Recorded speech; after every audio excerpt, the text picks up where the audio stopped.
It's November 17th, 2010. And this is Idle Thumbs episode 36. We're all happily here now that Chris decided to stay in San Francisco. And Nick Brecken's back. I hope you've been enjoying the past 14 horrible. casts. Yeah. This joke reminds me of that one time when we also ended the podcast. Oh, man. What the fuck is this?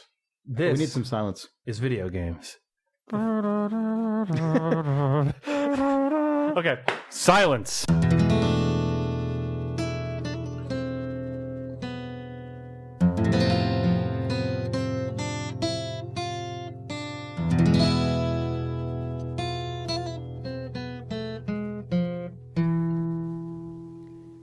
Games, video games, video games, video games, video games, video games, video games, video games, video games, video games, video games, video games, video games, video games, video games, video games, video games. It's August 26th, 2010, and this is the Idle Thumbs podcast, episode 13. And I'm Chris Remo. I'm Steve Gaynor. I'm Sean Vanneman. And I'm Jake Rodkin, and goodbye. Chris ruins everything. I do. I ruin all the things, including this thing. Sorry Well, about Here we are, surrounded by Here your we boxes. are. Much more packed than last time. that. That's true. It's a sweltering 104 degrees in here. I just cried. That's just sweat, actually. Oh, sorry. I get confused by that.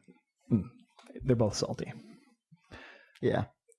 As is your disposition tonight. My salty disposition. Yeah. Yeah. What is this, your fourth to final day of being a San Franciscan? Yeah. Yeah. I guess it's something around that. Yeah. And then you become a douche. I was thinking Bostonian, but I guess. No, I don't care where you're the proper moving. term is Just, douche. You haven't spent a lot of time in Boston. Whoa. And neither have I. I'm just You just know. casting aspersions Sweet. on there. Anybody heard about the new the BioShock game? Anybody seen anything about this? The Nervous Den? Wow, really early for a plug, Steve. No, Jeez, I wow. was going for. Man. Infinite. Yeah. The Oh. infinite expanse of BioShock. Have you heard about it? I heard about that game. Oh, yeah. So you're just going to talk about everything about it. Well, you've been making it in stealth for the last few months. Yeah, for quite a while. You've been emailing Since them 2007. Yeah. updates to Yeah. the source You've code. been faxing them updates. Right. Yeah. Yeah. They've been getting some screen It's been a sheets. long. That's why it took so long to get to the point where it could be announced. It was a very laborious process. Well, how's it going? Oh, with the faxing, pretty good. Just a couple more faxes, and then you'll be And then on the game- site. Yeah. The last few of Chris's. And you can just write the notes directly on Ken Levine's desk and not have to fax it to him. Much more convenient. well, That's good. I don't know. Irrational Games adheres to the aesthetic of the System Shock 2, so Chris will still in fact fax them to Ken Levine, Yeah. where they'll appear on his cyber Across screen. the room. By which I mean green piece of glass hovering over his right eye at all times. Yeah. It's pretty sweet. He holds up a scream sheet in front of it, which the piece Then of it glass picks out the most relevant articles to his eyeball. Well, I think the scream sheet just has like code on it, and then the green piece of glass Interprets that, that into. That's about right. Newspapers will consist entirely of faxed source code parsed by iBeam. Man, Irrational's weird. Yeah, it's a pretty I crazy. the studios I've worked at haven't really been like that, but it sounds interesting. Well, I mean, that's why Irrational has the reputation they do. They're ahead of the game. Yeah, Yep. doing shit real weirdly. Did you guys watch the trailer or what? Jake had some super thoughts about the trailer. We talked about it over lunch, over sandwiches. That was like 4 weeks ago. Or I know. something. You had a turkey and cranberry with coleslaw sandwich, and I had vegetarian chili in a bread bowl. I remember it exactly. Wow. Well, why don't you just tell us what Yeah, Jake we said about BioShock Infinite? Infinite. Because I also remember that sandwich. It was delicious. Yeah, well, Jake had one major point, which was, you know. This is a pretty awesome discussion. That having the What's happening coleslaw right on now. this sandwich is a really great addition. Oh, that was his question, actually. Because coleslaw is such a mainstay in American food culture, do you feel as if there is coleslaw in Colombia as sort of representational food metaphor for what is it to be an American? Did you fax that in? I declined to fax in that particular spec. That one got garbled and it wasn't That's worth too bad. Yeah. Some sort of I do think what the move for will the franchise power is you really up. cool. I don't know why I'm directing it towards you as if you now represent the franchise, which you do, I guess, in one way or another. Which means you can't talk about it on this podcast. But the three of us can. Steve probably can't either. Ba-da-da-da-dum. John Williams is now owed 18 We'll talk cents. about that after that. Yeah, whoa. BioShock : back into Samuel Jackson's arm. Whoa. Spin-off They're really, opportunity. they're really broadeting the settings. And I'd heard that Ken was a fan of the podcast. Now, proof. Absolute proof. He just picks up a phone. Get me that arm. I guess I could just model it. They had top scientists. They had top scientists scan in and articulate that They arm. kidnapped Samuel Jackson. yeah, And then they scanned his extracted Samuel arm. Jackson's DNA and then put it in And then amber, cloned it in an pre-amber embryo. for several million years, and then Oh, they put it. And then they got- a mosquito bit Samuel L. Jackson, yeah, which they right. sent back in Yeah, time, trapped yeah. it in amber. right, they just wanted. Ken to go Levine for has the that authentic- cane now. Yeah. He has that cane that has a mosquito an with Samuel embryo, Jackson's or, DNA in an it. amber sphere that has a mosquito that has Samuel Jackson's DNA. And they cloned a Samuel Jackson arm. Just the arm, though. Just the arm. Like in The Fifth Element. You guys Yeah. have amazing budgets. Yeah. Wow. For some reason, I thought you were going to say amazing butts. Well, You're supposed to hold on to your Yeah, well, butts. hold on to them, exactly. Yeah. They're so amazing. I want to hold on to them. To hold on to, on which to hold. that's so crazy. So, we're now finding out. This is a pretty big Yeah, scoop for speaking us. of hot scoops, That, I don't know if Samuel I deserve this Jackson title is in any the new longer. is in the new BioShock. Yeah. You are now. Are you going to give him the hot scoops mantle that he is now going to tell us details about the new BioShock? I game? bestow upon you, 'Cause that's how you Chris got it. Remo, the mantle of hot scoops as you depart this podcast and ascend into the echelons. I don't know about that. Wear the scoops with video. pride. Yeah. Wow, Chris Hot Scoops Remo. I don't Wear know. these scoops I in don't know good about this health. And Steve Gunga Galunga Gator. All right. I'll take that. Fair Choice. I do think I was trying to make a point, Yeah. not about coleslaw, Mm-hmm. but Coleslaw this powers you. BioShock being, and this is kind of John. I don't know. Did you read the John Teddy preview? No, I didn't. He writes for the AV Club, and he's a really good guy. And Yeah, I've read stuff by I'm really him, happy. yeah. I always like the way he writes and the way he reports on stuff. But him talking about BioShock, and I don't know if this was said in the press conference, so I might just be ahead. giving credit where it's not That due. press conference looked crazy, by the way. Anyway. But BioShock is fancy being walls. like a label now for kind of a reinterpretation of like Americana via this lens that is, I guess, Ken's lens. Yeah, But I mean- that's very cool. Yeah, I don't think that was explicitly stated, but I think that's the implication that rather than being a particular setting or canon or universe or whatever, BioShock is more just how do you express ideas about like particular facets of American history or life or culture, through whatever going on the record crazy. and saying that's what it's I don't know. Well, but really though, That's to me the Well, implication. I watched but an I don't- interview with Ken where he spoke directly to that, but he didn't actually address any of the fictional stuff. It was all Yeah. like BioShock isn't any specific set of ideas. Right. It's like you go into a fantastical world. ideology that is as impossible. hilarious city. Not really. I mean, it's just like. Well, that's what seems to be the case but in the first two. I'm trying to quote here. I'm trying to paraphrase. You're Please Steve, paraphrase. more like Skyoshock. Am I right? I don't think that was. No, that doesn't sound like what he said. I'm pretty sure ahead, that he Steve. had that shirt on. Put Put Though. your away. words into his mouth. Go for it. Creepy. Cram And them in there. put then those regurgitated words into our ears. I don't know. This is just a joystick interview. He was talking about like player choice and being able to play your way and go to an immersive, fantastical place that feels real because you are in it, but like the specifics are not what defines BioShock. It's more of like that player experience.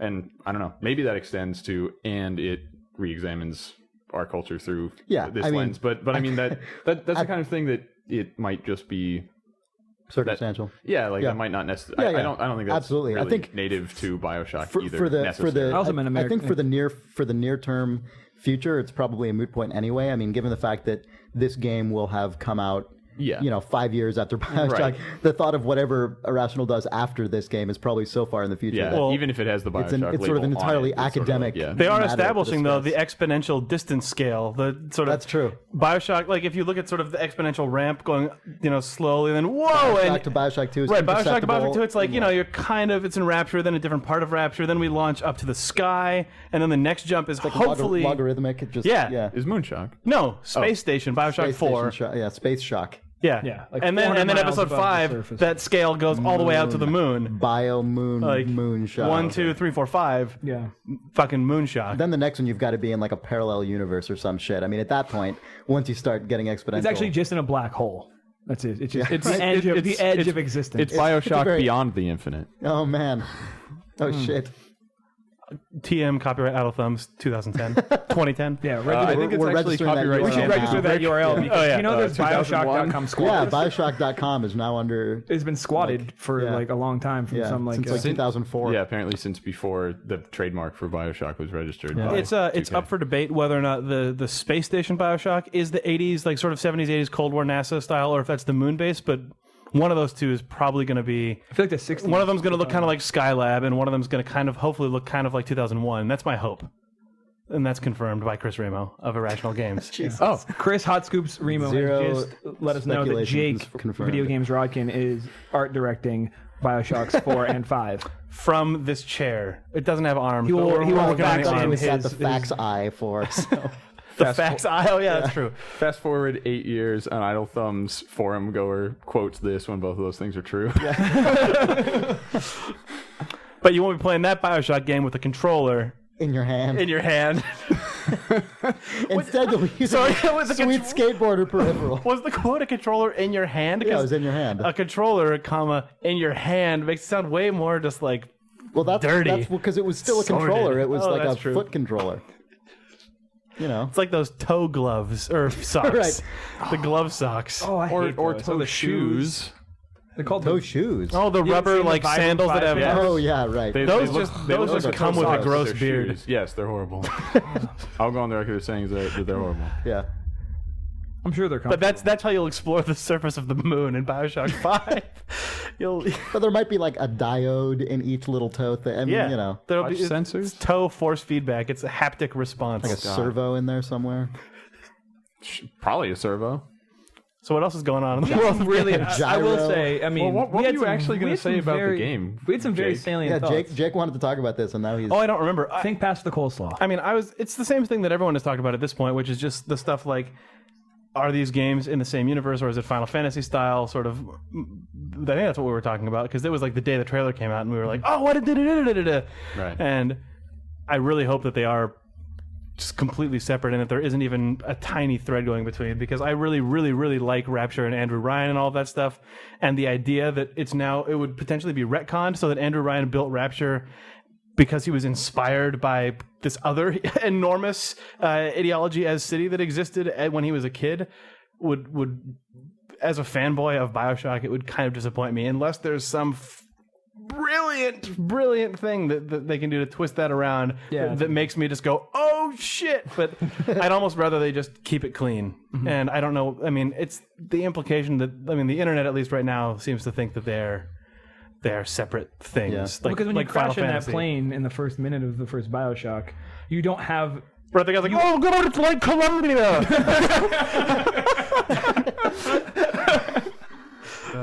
Like, you know, it's like it's the one sentence your character says. Right. in You're the gonna patch entire- that in. It's like the Valve Portal style patch. Right. Where you go back Yeah. and yeah. well, it's just like, you know, you read the article. There was some article does about a say little something at the very kid where someone made them right, watch he the does. Star Well, he Wars. thinks it. What?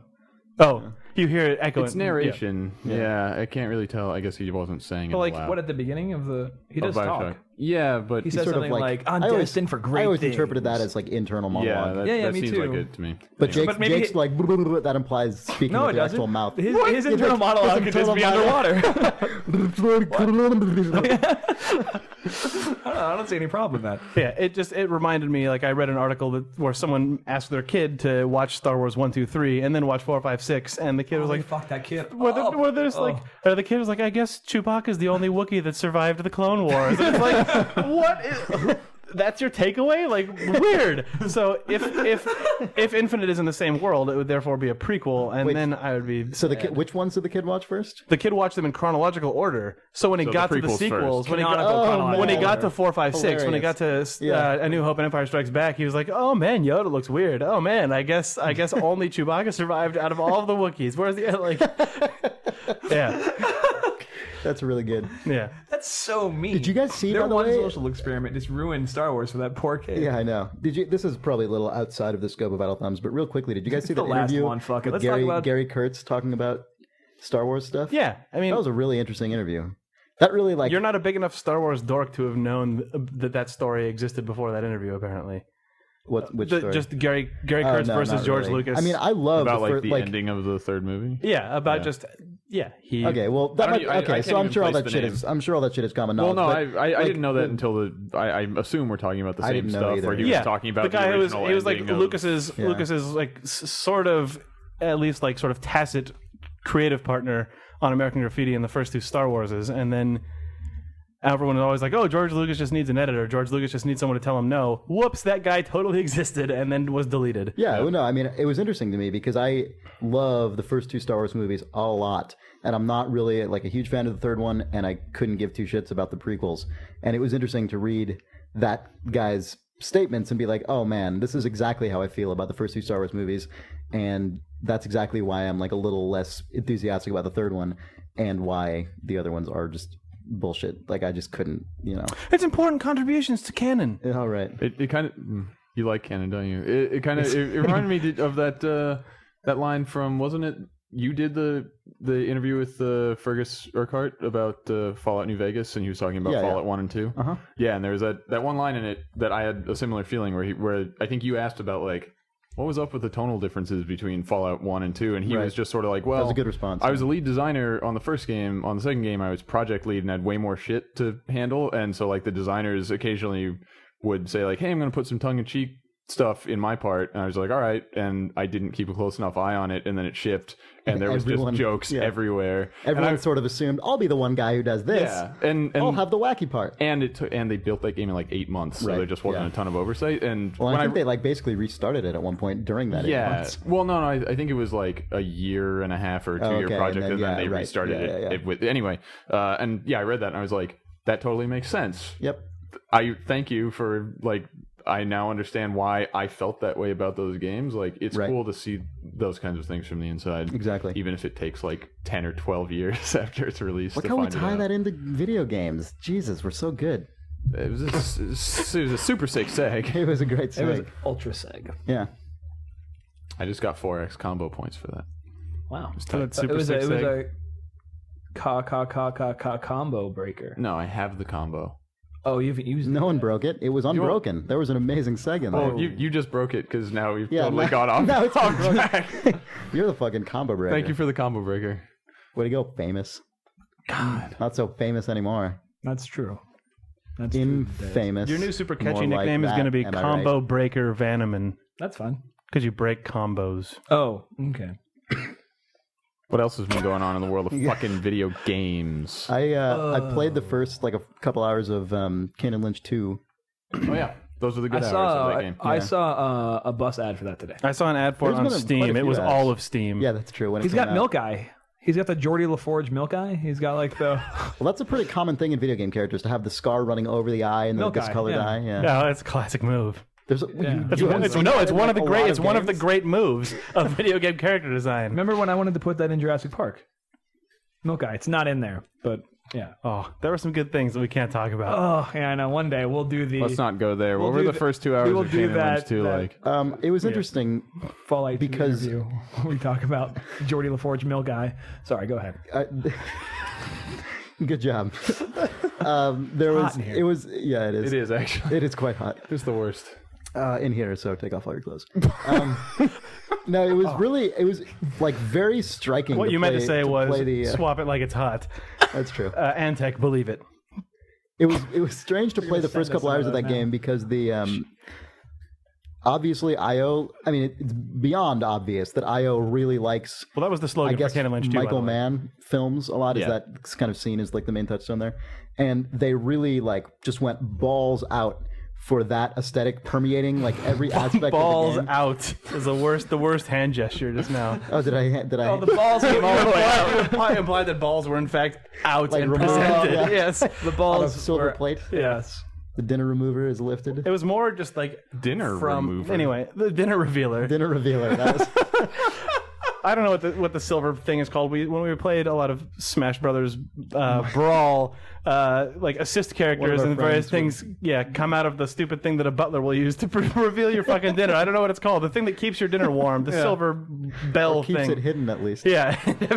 And someone puts quickly their balls referred to it as a dinner our revealer. friend Mike kept being like, "Oh, it's the dinner revealer," and Waluigi is inside of it or whatever. Like, anyway, so now I always think of it as a dinner I revealer. like that. So anyway, So Kane Lynch too. They were definitely exposes your balls. They opened from the within dinner a revealer to reveal your balls, which were out.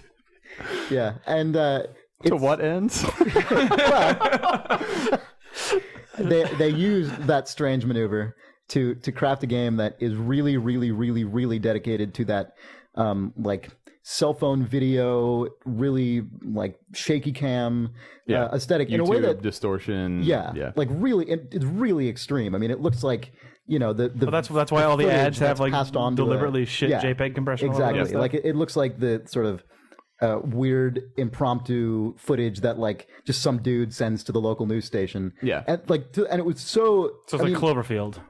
Yeah, I didn't see that movie, but I mean, it seems like that's what that was. But I like honestly, I was playing it, and within the first 20 minutes, it took me a really long time to get over the like sneaking assumption. Like I kept thinking, whichever guy you control, Lynch, I guess, was literally gonna like turn around and like look at the camera guy. Like it really, really, really feels. He was like gonna documentary it up the most. There's an actual documentary. Well, it's Kane Lynch and Joe Pesci videotaping it. The entire game is shot with like handheld, like camera motion. But there's no actual guy there, right? I mean, like in the fiction, did you beat the game? There's a guy there. Because it really seriously, it's so like they go for that to such a degree that I seriously expected there to be a dude. Yeah. Did you guys ever see the Spanish movie Wreck?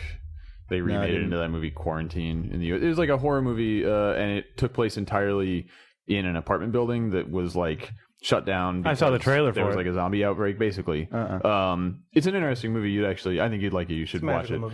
But the whole movie is like predicated on this like 2-person news team goes to. They're filming it, right? And so like the entire movie, there is a cameraman in it, but he doesn't like put down the camera or anything until the very end. So people are like addressing him, and he's like climbing around on shit, and like the camera and the cameraman are important parts of the film, and it's really cool. But Kane Lynch 2 didn't do that. Kane Lynch 2, it was just the treatment of a floating cam.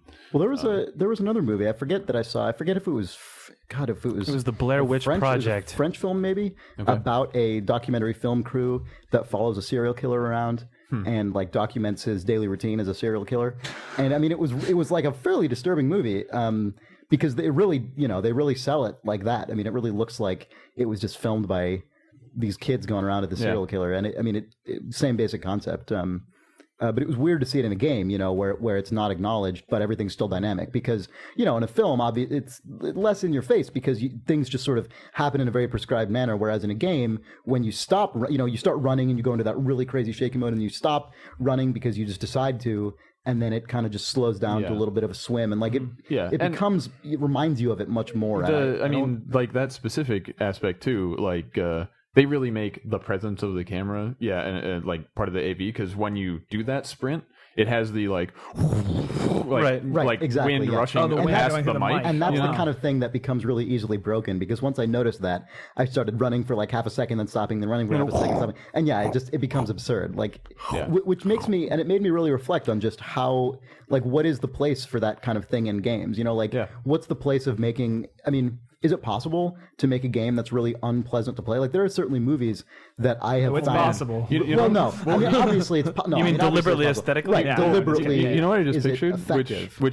So there is, like, that kind of... I think that's kind of explored by people like Mark Essen, and some of, like, the indie guys who have, like, these kind of punishing AV setups for their games. But the thing it just made me picture, like, an indie game where... Which guy is that? Messoff. He's the guy which games though? Like that weird Atari looking fencing game Nidhogg that is currently passing around. Like he did Fly Wrench. That's what I was thinking. Yes. Okay. Yeah. That. So there's that kind of stuff. It's not in like the AAA space at all. But I just pictured an indie game that's like a third person shooter, very standard over the shoulder first person shooter, but it's co-op, and one person is the person shooting, the other one is the cameraman, and you have to work together so It's like, they can. get me in the shot. Yeah. So, I mean, there's so that stuff you like- can see who you're shooting at. Like that'd be weird. That would have been mean, the there's best stuff like, Kane Lynch 2, actually. If I God, yeah. was hoping, That would be the best if it's just like wanting that game. That's now on the internet. So Well, that's because a I mean, good there's idea. stuff like Michigan Report from Hell that I never played because it was never released in North America. But that And, was like, Hellcab. a grasshopper game where you play as far as I'm Brotherhood. aware, like a cameraman who's basically filming like a zombie invasion. Yep. And there's Fatal Frame. Yeah. I mean, there's Fatal stuff. Frame. You just use a camera as the player. Oh, Yeah, I love yeah. that. I mean, But- anytime. I wish games made that more of a thing. Like, Yeah. As opposed to just research and points. Like if Dead Right. Rising had been more about that, I would have really enjoyed that game. Yeah. But yeah, I mean, beyond just the notion just of like the sort of camera aspect, it was interesting to me that there were times when that chosen deliberate aesthetic was really like disorienting and weird and That would actually be really cool. Like something that you're just that you just reminded me of is like how when you get knocked down in that game, Yeah. and you just press a button to like stand up. yeah. It would be awesome if the cameraman was a character, and when you hit A to get up, it does a camera animation of the guy like He, like, reaching reaches out, and yeah, picking the camera you kinda up, and then If that backs was up. if like, that was a in third position. oh, like that if you were see a- the cameraman actually bail you it's- out. it's like the lens kind of tilts a bit as he loses his full control over it and he reaches out and you see his hand arm and- reach out from first Yeah, person, yeah. pick you up, and then he goes back to being the camera. like, Far Cry 2 hand goes flying in for a Exactly, second, and then he yeah. Well, takes yeah. some malaria pills. That would be interesting. Like, Well, because I mean, that would be what crazy. I was actually picturing is like if he was there, he'd probably have a sidearm and like be Right. trying to defend himself. Yeah. And I was like, it'd be hilarious if every once in a while you got near an enemy and you just see a hand reach. Yeah. And I was I like, mean, that would never happen, but he could help you up. and it would Yeah, definitely yeah, say man. Baba Booey. No, I mean, that would be amazing if the perspective of your character that you're playing is different than the perspective of the actual game, like window Yeah. to the game world. I mean, that would be. There's no reason you couldn't do it. I mean, we already work with disconnected, like semi-floating. This exact same cameras. thing has I already mean, been done though what? in Mario Kart. Yeah, because Oh, that's The true, little yeah. cloud that Lakitu, falls right? and then he picks Yeah. you up off a rainbow That's not road. really No, it's extended to whatever. the world, though. Well, I mean, that- that's- Steve's ripped it off. But I think it's actually funny though, I'm right? kidding about Because it's Mario like Kart. it's one of those things where isn't it's that. Yeah, it's Lakitu. it's like cameraman that- in Mario 64. Yeah, exactly. And that's what's weird, right? Is because like the first time there was like a 3-dimensional orbiting camera, Miyamoto was like, well, we have to justify why there's a camera floating around And you. you can It's- see Lakitu's fucking liberal bias in the way that Mario 64 is presented. Fuck that guy. and it's- what? In his documentary of Yeah, the kart race. yeah. He only shows certain events in Mario 64. you can see what he focuses What about the on. stuff you don't see? What about the Mario 64 cutting room floor? Oh. All the shit Mario just lays to waste. Fuck. It's like a Michael Moore movie. Yeah. Fucked up. What you don't see is the Monty Mole alternative documentary. But it's because he tries to be funny and dressed like Lakitu, and it's just bullshit. He finds his fat friend. Yeah. It could never get distribution. Yeah, it's garbage. Yeah. Ugh. Fuck. Yeah. He makes some valid points, I don't know. but Don't you find though it's just enjoyable as a game? I mean, you say what you will about the point he's making. I mean, isn't the artistry of the documentary like enjoyable no matter what to you? You know what I have to say, Chris? Fuck everything. Video games should be fun. fun. I like fun. Anyway, what were you going to say about Kane Lynch 2? I think I'm done. I just like the idea I also- of that shit coming all the way back. Oh, wait, around. you guys. Well, I mean, I'm done. off of that like sort of weird tangent we have, but like just in terms of actual content of the game, I really enjoy the fact that at least for the parts I've played. Well, no, I mean now actually at the point I'm at, there aren't as many guys, but Whatever. For the beginning of the game, you're basically hanging out. Like you and your character and all the guys you're with are these really fucking dumpy middle-aged guys with really terrible like taggy haircuts. Like there's bald spots and guys with horrible like middle-aged ponytails, and then Lynch's weird bald head with long hair behind it. Like this is awesome. These are the most hilarious video game protagonists. Yeah, Kane's horrible blue felt suit with like oh a my god, awful it's looking so good. thrift store tie. I love. No, I fucking love it. I mean, I there are a think- lot of flaws in the Kane Lynch games, like a lot of flaws. But oh my god, I fucking love some of the shit that I was willing to put in these weird ass games. The first couple of hours, I think, of Kane Lynch 2 is really interesting they're and good. a lot of fun. Although I do have to say, even in that amount of time, I get really tired of just going into another room and shooting 1,000 guys. Yeah. It gets really old. yeah, there isn't anything else No. in the game, but like the environments, I think, are really interesting, really well realized. yeah. I love just being in like their version of crazy, scummy, like Shanghai that looks like it comes out of what's the the fucking movie, the John Woo movie. You know, Hard boiled. Yeah. You know, like that stuff is cool. Yeah. And then it kind of falls off. And it's I mean, like, and oops. it does. They. I mean, whoever art directed this game did a really good job because all of the muzzle flashes and the lens flares and everything really like merged light with bloom. the neon signs and just the There's a weird ton of light bloom. Yeah, there is a ton. Yeah, but I actually like it in this game. I don't usually like indiscriminate bloom, but It's the in this whole- game, the Well, whole when it's thing inside a fits shitty together camera, to create this crazy, just like oppressive, modern, ultra mega city thing. I mean, it's just the whole thing comes together visually surprisingly well. Yeah. In ways that would be really obnoxious in most games. I mean, it's actually used cohesively in this one. Sweet. Yeah. So what else is going on? Martin Goldbeck. What? Martin. What about Martin. him? He was the art director. Oh, good job, Martin. Oh, thanks. Was it called Lane? I don't know. Is that right? What? Kane Yeah, Lynch it is. 2, Yeah. Dog Days, Ooh. You were He looking at might Dead have been Man. on the first one. Dead Men. This is 2. No. Okay, well, Whatever. A Well guy, done. a guy did a thing that was good. I heard you guys played the Lara Croft and the Diablo of Diablo. Yeah, it is. It's not very Diablo-y, It except is for the very- isometric It is very perspective. Diablo-y, I think. You don't destroy very many creatures. You destroy tons of creatures, and you destroy I heard the tons game of was like nothing but shooting. Not compared to when I played Diablo. all creatures and crates. What other pots. gameplay is there in it? Because Destroy pots? Wait. There's haven't mad played it. jumping. It's puzzle solving. Oh, okay, cool. I mean, but didn't know the that. environmental There's puzzle a- solving, yeah. There's a ton of puzzle Step stuff. on this button. All right, that's that cool. does this thing. That's Go good- over there, that's do good to that hear. thing. Yeah. Oh, wait, I need that thing to do. Yeah. And it's really cool. Did you play it co-op or single player? Single player. I played a single player too, but I mean, co-op's not even Why out didn't yet. we both play co-op together? The co-op's not out until you can like play it locally. locally. Yeah. But the co-op's not out. You could have come over. You're blatantly not a games journalist anymore. Yeah, it's gonna be surprising how much fewer shit you know in like a month about. How much You'll start fewer saying shit- things like how much fewer shit. Shut up. When I don't have to write a sentence We're anymore. gonna talk about Lara Croft. So, yeah, we should have played that cooperatively because that'd been good. No, I felt like it Steve's not was. into this idea. I felt like, I mean, I really like the single player, and I'm really think impressed by the fact that they reworked so much stuff. the mapping of those very classic isometric mechanics to the controller is fantastic. Yeah, It feels very, very good. It feels very tactile. Yeah, all the low-level design stuff is super good. The movement is great. You'll love it, actually, Chris, because you can just constantly mash the X button and be and rolling jump? around. Oh, rolling's all right. You'll like it. All right. It's Yeah, a you'll dive like- forward roll, and you I have think like you will full like this control game. while you do it. No, I expect to like the Oh, game. you have control while you roll. You have full Oh, roll really? control. Control while you roll. Sold. Extra bought. Day one perch. You can do like little Actually, tiny no, you'd have to circles get a time while machine. rolling. Like Well, no, that day one PC perch will be perched. by Oh, me. cool. Day one perch. The PC perch. A classic fish. oh, the PC version isn't out yet. It'll come. Basically, Oh, the day the Xbox. I don't know. This must have been a weird timed exclusive thing, but The day the Xbox finally dies, PC will reign. Because they were probably, it's probably the day because that they got. the day Suck the box. Xbox 360 version gets online co-op is when the PSN and PC versions come out. Sorry, this sounds like an also with online ultimatum. co-op. The That's day the really weird. Xbox gets online co-op is the day we'll put out Day the that PC I put a one. bullet in my brain. Oh, that's in like a week. So I guess BioShock Infinite's going to go unfinished then. That makes sense because they probably had to My will slot will it into the include the Summer of final Arcade. faxes. That's kind of cool that they were like allowing them to be kind of creative about how to get the game out for the Summer of Arcade the right way. Yeah, could be. I mean, that's probably why they had to do that. Yeah, Um, I'm enjoying the hell out of it though. yeah, I think I need to play it cooperatively. I told my roommate when I left to record this podcast, hey, play this game and let me know if you like it because then we'll play cooperatively because I don't think I'll stick with it if I play it myself. This like is the the first single a game lot. he's played since Far Cry 2, since he exploded. Like, so he got pissed at Far Cry 2 when a grenade rolled to his feet.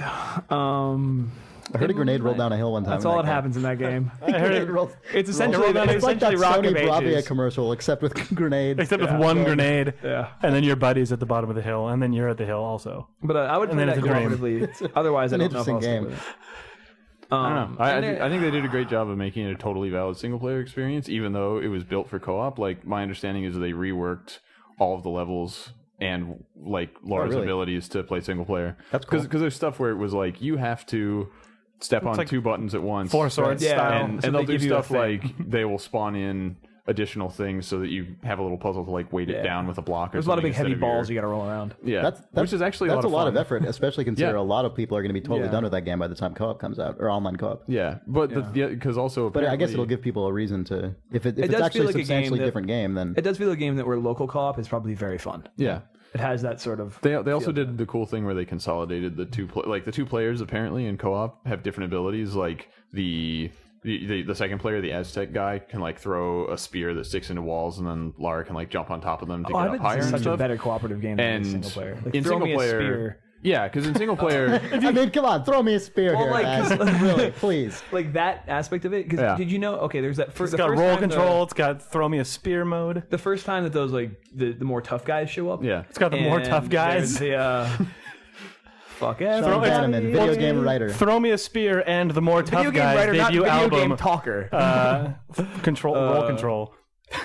But you know, there's that glowing was room, that? and you go down there, and you have to throw a spear across the way to flip the switch, and then Yeah. one gate goes up. Sure, yeah. That was very difficult. It was tough as one person. Remember that part in that game where you have to open a button and the door opens? he said the first part. Does this game I have do Diablo remember it. style, like, time to die, except Lara Croft will say things like, throw me a spear. Throw me a spear. Roll Throw me a control. spear. This is for you. Time to die. Tough guys. Yeah. More I tough was guys. so More I mean, tough I guys. don't know. Tough guys. I had more the problem tough with this guys. game is like creatively, I had it in my head is completely. I don't. And this is obviously there's no imagery to support this or messaging, but I had it in my head that it was going to be Lara Croft and like her cute friend. It was just I had. like I mean, it was specifically a cute it was like female whoa. friend? I mean, it was I was beyond. Or like Like, a I had cute already little dude. confirmed it in my head. Like, oh, it's going to be like Barbie and Skipper. Like it was going to be like Lara Croft and like Cindy. Right. But it's not. So it's Lara Croft and the tween Lara Croft? I don't know, like her like Because that's how cousin. if you want to... like her cousin who's like from New Her Jersey. hot and, roommate like, that's kind of curious, you know, really open to new experiences. just Wink. Sean Bannerman had a really Sean particular... Bannerman. I just expected a certain thing and I didn't get it, and I got Aztecman. And You got what? Aztecman, Aztec guy. Oh, There's General- a resurrected an Aztec Azteconian? man. Yeah, and I wish he had.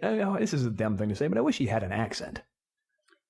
is he just... Laura, let's go. Here's a spear. Well, throw it on the wall. Throw me a spear. Like all throw me a spear here. I mean, come on. like all ancient Roman people and stuff, I think he has kind of a British accent. Yeah. Like a deep man's British accent. he doesn't kind have a of British thing. accent. Isn't it sort of like that? I don't remember. He's not in it very much. This is He's a not very even He there. rolls in and fact goes, that we're "Hi, I'm just going to be a very important person in deciding. this video game," and then gives you a spear and says, "See ya." Yeah. Yeah, but he has to in the single player. Yeah. No, I've it struck me more than in most things where this happens that I was just like, I'm glad this ancient Aztec man can speak English when he's resurrected by yeah. an ancient As, Mayan as curse or opposed to whatever. what? As opposed to Mel Gibson directing Speaking this like game. Yeah. subtitles? Yeah. When does that happen Yeah, in video games? like like that they can't understand each other. It's a co-op game where Oh, they don't actually oh. have language that they can communicate. feel like That would have Okay. been pretty I awesome. feel like that's not as common as I'd like it to be, liked actually. that. I would have liked that. That would have been fantastic. There's one way they can communicate, which they will discover after their time in the team. Yeah. At about the end of the the, second act. Yeah. In Civ 5, all the cultures... I mean, there's English, subtitles, but all the cultures speak their own language. So there's Montezuma of the Aztecs speaks in, like, crazy ancient dead Aztec language, which is pretty Oh, sweet. Yeah. Gibsonian. Huh? No, Gibson. Gibsonian. Yeah. Yeah. I don't know. I So- assume all you guys have seen that frame in the trailer. The frame of him with a Apocalypto, giant where beard in he's just, like, Apocalypto chopping trailer. down on a cigar with a huge beard, yeah? Yeah, it's so funny. There are these With, really like, white painted people in the background. Yeah. There are these really weird moments in culture not where Mel seen that? Gibson's a decent person and the rest of it is Where he's just horrible. hilarious. Like, Oh my all right, God, well, so in yeah. the he has a go Castro find- situation going on? Yes. Yeah, That go was- find the trailer to Apocalypto. I never actually saw the movie, but I wanted to, I remember. But the trailer for that film, like months before it came out, there's like a certain point where they're doing a really fast, just frame by frame by frame of different scenes. And if you go through that in like QuickTime or something that allows you to go frame by frame and you just forward, skip, frame, eventually there will be one that is totally out of the fictional context of the film that is just Mel Gibson with like huge Castro beard with a huge stupid grin chomping down on a huge cigar with like people with white face paint like looking from behind With a whole in bunch the of extras, background. essentially. A bunch Yeah. of extras from the film, basically the background. And Mel Gibson just has this big goofy ass cigar chomping grin. He might as well just say, like, a "I made a total, movie." yeah, Right, exactly. yeah. Like being a total weirdo for one frame. And then, yeah. And the only reason I saw that is because when I was for some reason super excited about that movie because it came out. And you were framing through the trailer. Yeah, And then no, you I never was. And saw I'm it. like, oh man, here's all these little scenes I can look at. And then I got to the one and I'm just like, what the fuck is this shit? And that made me want to see the movie even more, and then I didn't. So weird. But that trailer is totally worth watching for that This has moment. been the most culturally broad idle thumbs I know. to date. You shouldn't have called it out because now we're going to be like, Games. Oh Pac-Man. no, I'm still going to talk about people. Whatever I've happened to seen. Pac-Man? We should rename this podcast like, We should rename it "Whatever Happened to Pac-Man." we should rename it like Warp Zone Extra Life. and have the icon be a Space Invader alien. That's what I'm naming my kid. Oh my God, Rachel's pregnant. Warp Zone after extra Venom. life. On the Gainer. Yeah. This is big Warp news. Zone. Warp Zone extra life. I told you. Put down that Your kid's super gonna grow mushroom. Your kid's gonna grow up to be an author and ditch his last name and just go by WZ Extra Life. I just like picturing the parent when they get really stern using the kid's full name, and What? it's that. Yeah. Everyone called him Warp as a kid, though. Have you guys? What was it? Warp Zone? Warp Zone. His Okay. full name. My full name is Warp Zone. Was like Warp Zone. Have we ever mentioned the cookbook Extralife. in Steve's house, written by No, we haven't. a woman named Crescent Dragonwagon? 'Cause that's my favorite name ever. There's a story in the book about Yeah. why she has that name. You looked at it, right? She's a did, real yeah. person. This Yeah. isn't She's a a real fiction. This person. isn't like No, it's 'cause she she's was got like a Wikipedia the entry. Higgs von whatever books by No, McSweeney's. she ran away to like San Francisco when she Like was age 16, 16. like in the 60s, and changed her name legally to Crescent Dragonwagon And her because she was a husband, big hippie. well, I mean, her new husband, they both changed their name to Dragonwagon. He did not. They got divorced pretty soon after. He did not keep it, but she kept hers. Is this Bronx Johnson? Oh no, that's fine. I had to, never mind. You're talking about No, Rick no, Johnson? I'm not going to mention in front of the podcast who doesn't listen to the podcast or play games. Sweet. Anyway, games. names that are irrelevant to everyone. Except our readers. Hi, everybody. Thanks for giving us your time and your bandwidth. Should we take a break? Yeah. Yeah. Break. Can you take one? Oh, that was a weird fucking first half. Oh my God. The heat is cooking our Rape brains. Johnson. Video Dude, you're like those 33 guys in Chile. What? The Chilean miners that I was telling you about? What? That are 2,300 feet under the surface? Yeah. Yeah. What? They've been down there for 3 months. Why are they? Why is he like them? I missed that. Because he had water and he wasn't sharing. Oh. Were they doing that to each other? That was the only water. No, I think they're sharing now. So it takes nothing like a Chilean miner. No. He's also not trapped 2,300 feet underground. Oh, I thought you were referring to like a Chilean youth. Chilean miner. A Chilean Chilean adolescent. You're like a Chilean 17-year-old. Yeah. A hot Chilean 17-year-old hanging out with Lara Croft. Getting all sweaty together. I really had that. That was hilarious. If that was your fucking expectation of that game. It wasn't even like an expectation. It's not like I was sitting around going, oh man. You said it was a fight. You were convinced. No, I was, but it wasn't like I was sitting around being, oh sweet, yes, yes. I just was. I had already she was gonna have a hot friend. It I has was been- thinking redhead. It is. Or an Asian chick. Both of those. Both of those have been vials. Asshole. It was hilarious. No, it had just somehow been imprinted. That had been messaged to me somehow, and then I realized I messaged it to myself. In your brain? But I wasn't hoping for it. Yeah, you were. I was just expecting it. Dude, bullshit. The way you were describing that. Yeah, Skipper is the tween Barbie.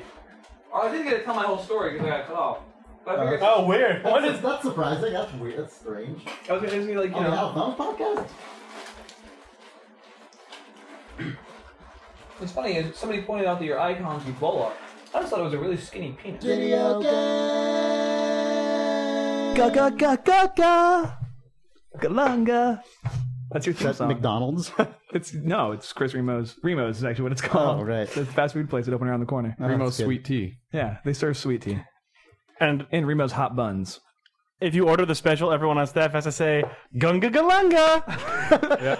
Like, And if you tip them, they also. You can order Oh, a yeah. side of hot scoops. It's true. Yeah. At Remo's, 1 or 2 scoops.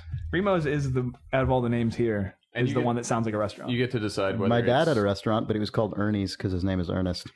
I should have He called really it missed Ramos. them. That's, Yeah, that's a good he name for a New York restaurant, though. He was called Ernie's New York, yeah. That's It was a good. good name. That's good. Ernie's New York Ramo. Yes. It was called Ernie's Gunga Galunga. Gunga. Yeah, that's true. Gunga Galunga. Gunga Galunga. It was called that with the dashes and the G's. Yeah, with the stutter. All right, do your shit. I'm going to talk about a thing. Video games. Video games. So Minerva, what's her deal? She's the. Does she have a den? We don't want to release too many story spoilers at this point. We want people to discover those kinds of things for themselves. So I'm just not going to comment on that. Any other questions? Lame. I mean, I will say the meaning is important to the story. I just don't. Yes. Sweet. Thank you. Scoop. Bought. Day one. Day one. Oh, You're gonna say Perch. Day one perch with an E is the fish. A day one perch. the perch doesn't have an E on the end. The fish. It's spelled with an E. P-E-R. Oh yeah. That's true. day There's an one E on perch. it. God, one of us needs to just Hey, make that's the podcast title. Day one one perch. and then the Wikipedia picture of the perch. With the little logo. we could blatantly American start this fish. image macro on NeoGAF by just making that Day stupid one fish perch. that has a picture of the perch and says day one perch in impact in white with a stupid black outline. And Minerva's Den is a day one perch for me. Though I think it would actually, I would imagine what it would be the illustration of a perch from the Encyclopedia But then it would say, Britannica. exactly. Day one perch. It's sort of with the the font that has curvy the F stripes. or the S that looks like an F or whatever. Yeah. In italics. Yeah. Day one perch.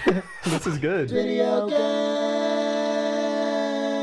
Oh my god! I can't believe I didn't say this on the cast. I, like woke that. up last night You're on the cast. at 3:30 in the morning, and I had been sleeping on my arm like this, and it was completely asleep to the point where I rolled over, and it was like, and I picked it up off of my hand, and I held it in the air, and I was like, oh, I'm just gonna hold it. It fell and landed on my face. Oh, so that's why you replaced that with a cyborg arm. That's I why it's a cyborg arm. Huh. I mean, I was going to ask, but I figured Oh I'd man, just wait. did you guys all see the Cyborg Eye, man? Yeah. Fuck yeah. That shit's Step actually one. creepy. That's the guy. That's the guy. In I know. Kane Lynch too. Oh, it's the Jordy LaForge. It was movie. He's him. the guy running around. By Yeah. I'm just, Oh, look at this. Look over here. Yeah. That was weird. He was licensed for you didn't read the article. I read the article. You didn't I read you didn't go to page 2 when it talked about how he filmed Oh. Kane Lynch 2. Oh yeah. We back? Yeah, we're Yeah, we're back. back. That was Welcome that was back. a soft back end. It's a To lot. Samuel L. Jackson's arm. That's a lot more solid of a return from break than we have in most episodes. Where it just kind of fades up. What I really like is we really hit our stride. We're really going to just blow all the way to episode 25. Just bam, bam, every week. So good. We talked about this in episode 50. Oh, this is what you guys did? In the Is this what future. Is this what it was like when you guys were Yeah. talking about killing a podcast? And We you were kept like, talking- Oh, remember next week? But there is no next Yeah, week. we did- Except we- there is a next week. At PAX. We haven't really talked about the panel at all. Yeah. It's going to Are be you great. guys excited about the PAX panel thing? It seems like a cool idea. Yeah, should be good. Oh, yeah, Chris is just beaming with excitement right now. What do you keep picking on me today? Oh, Bro? really? how many- Oh, I'm sorry. being happy You know enough why for I got to you. tell you? It's because I'm going to miss you. I'm gonna miss you too, buddy. Oh. How many people are going to be at the panel? Oh, I'm going to be there. Like 4 In the audience. Yeah! Woo! We're Say on board for baboo. that joke. Say the wizard! Sean's going to be in the audience. I'm really worried that there are going to be only like fucking 4 people there because we're going at the same time as the Retronauts, and I'm pretty sure are way they? more I've people never know even about heard it. of That's those another guys. podcast. Really? It's a retro games podcast. Outside of the community of you guys, Whoa. way more people have heard of them than us. No, I'm pretty sure you guys are great. Is that true? I'm just saying that. they're one up. So Oh. All right. It's one up retro game podcast. Oh, I know who this guy is. Featuring friend of Idle Thumbs, Chris Kohler. But people like Sometimes. you Sorry, friend. more. Chris. Kohler. Remo. Specifically. People love Chris Remo. Yeah, I know. well, It's true. hopefully those people come to our panel and watch us fart around on microphones. Yeah. I think James Spafford of the short-lived Idle Thumbs UK podcast will yeah. also be there. Nick Brecken will be there. Sean Famous Vanneman will be there. I'll be there. Steve Gaynor will be Scoops Gaynor, dead. Super dumb. Not yet. Guys, Also not coming to our if you're podcast. thinking about wanting to see Steve at PAX, maybe send some money to questions@idlethumbs.net via PayPal. Somewhere in the neighborhood of $75. Note that questions at idlethumbs.net does not have a PayPal account. It can. Yeah, don't send money to Steve. Send money to Jake at idlethumbs.net. Attention, Jake. Money. Care That's of too Jake. short. Care of Jake. Sweet. All right, The so check that's should be made happening, out I to guess. Jacob Rodkin, actually. The e-check. That's The not your e-check. full name. They faxed it with an fax, and then I don't know. Came out of a screen. Probably Rocket Mail is involved. Yeah. The Wizard is involved, Baboo. Rocket Mail, Puffin. Phaedrus. It comes in the mouth of a puffin. Right, Puffin. Oh, Puffins. Oh, me. Remember how one time That's a bad episode title. someone It said comes in puffins. the mouth of a puffin. That's the sequel to And Yet It Moves. Oh, That was a good game, by the way. That just came out Yeah. on some new platform or something. It came out on WiiWare. Well, it came out on PC a while ago, and I played it, and it was really good. So if you want to play it on a they thing put it that's on not WiiWare, and now PC, you can play turn that. the world by turning your remote. You I can don't know if I waggle necessarily it. would want to do that, but you can do it if you want. You can It's a probably fun also game. just I do really it with enjoyed the- I would like it if you moved the guy with one, and then you held the second Wii remote in the other hand, sort of in like the dog bone style or whatever, and so you'd like Robotron. The dog bone style. Whatever the fuck. I don't know. The WarioWare surely has a name for that, but when you just like, You grab it like Yeah. in the middle. Oh, Yeah, like a I've never handlebar. actually seen that. yeah, like Yeah. I wouldn't be You surprised keep if it was miming basically. I know. This is great radio, Jake. for like 2 Wii remotes, so it's like Robotron, but it's guy and world. Guy meets Well, world. don't you think it Jake's would going into professional game pitching after this. don't you think it would just be the It's like nunchuck? Robotron, but it's Guy and World. No. Oh, I guess you would use a nunchuck. I haven't used a Wii in a long time. I forget how they work. Yeah. I thought you played Galaxy 2. No, he just put it on play mode and he Oh. watched Galaxy 2. Yeah, I watched the MPEG 4 videos. Nice. Ugh. Did I talk about Galaxy 2? No, but you said you wanted to, and you didn't ever. Let's do it. I didn't have a whole lot to say about it, except I loved Mario Galaxy 1. Yeah, Yeah. me too. It was a great I game. played the crap out of it. Galaxy 2 has some nice mechanical things. Like I really like the way that Yoshi's handled in it, where you sort of, it's, you ride around on Yoshi and he's got his little Yoshi. So you did sort play of this double game, jump. just to clarify. Yeah, I did play. Okay, it. Yeah, the way that Yoshi works is you sort of point at stuff and he eats it, and it's sort of like I think it's sort of like a target painting system. It's actually kind of nice. Oh, It was that's a interesting. good use of Yoshi. But one of the things that I liked the most about Mario Galaxy 1 aesthetically is that it was awesome looking. Yeah, Yeah. it was That's a incredible. stupid thing to say, but just no, like it was beautiful. Mario sort of soaring around. It's It was yeah. majestic. It was great, and they did these really nice things with when you'd sort of land on a planet and the atmosphere would come up, so then you were in sort of really Mario enjoyed that, 64 yeah. world, then you'd fly out and you'd see just the infinite expanse of space. It was really cool how they made they deliberately did not have the atmosphere be consistent, like at any sense of scale. It was entirely dependent on Yeah. Yeah, where and you so were. it's That was weird really that good. Galaxy 2 is actually running on a Dreamcast emulator that they did it in. No, what is different about it? Doesn't it still look awesome?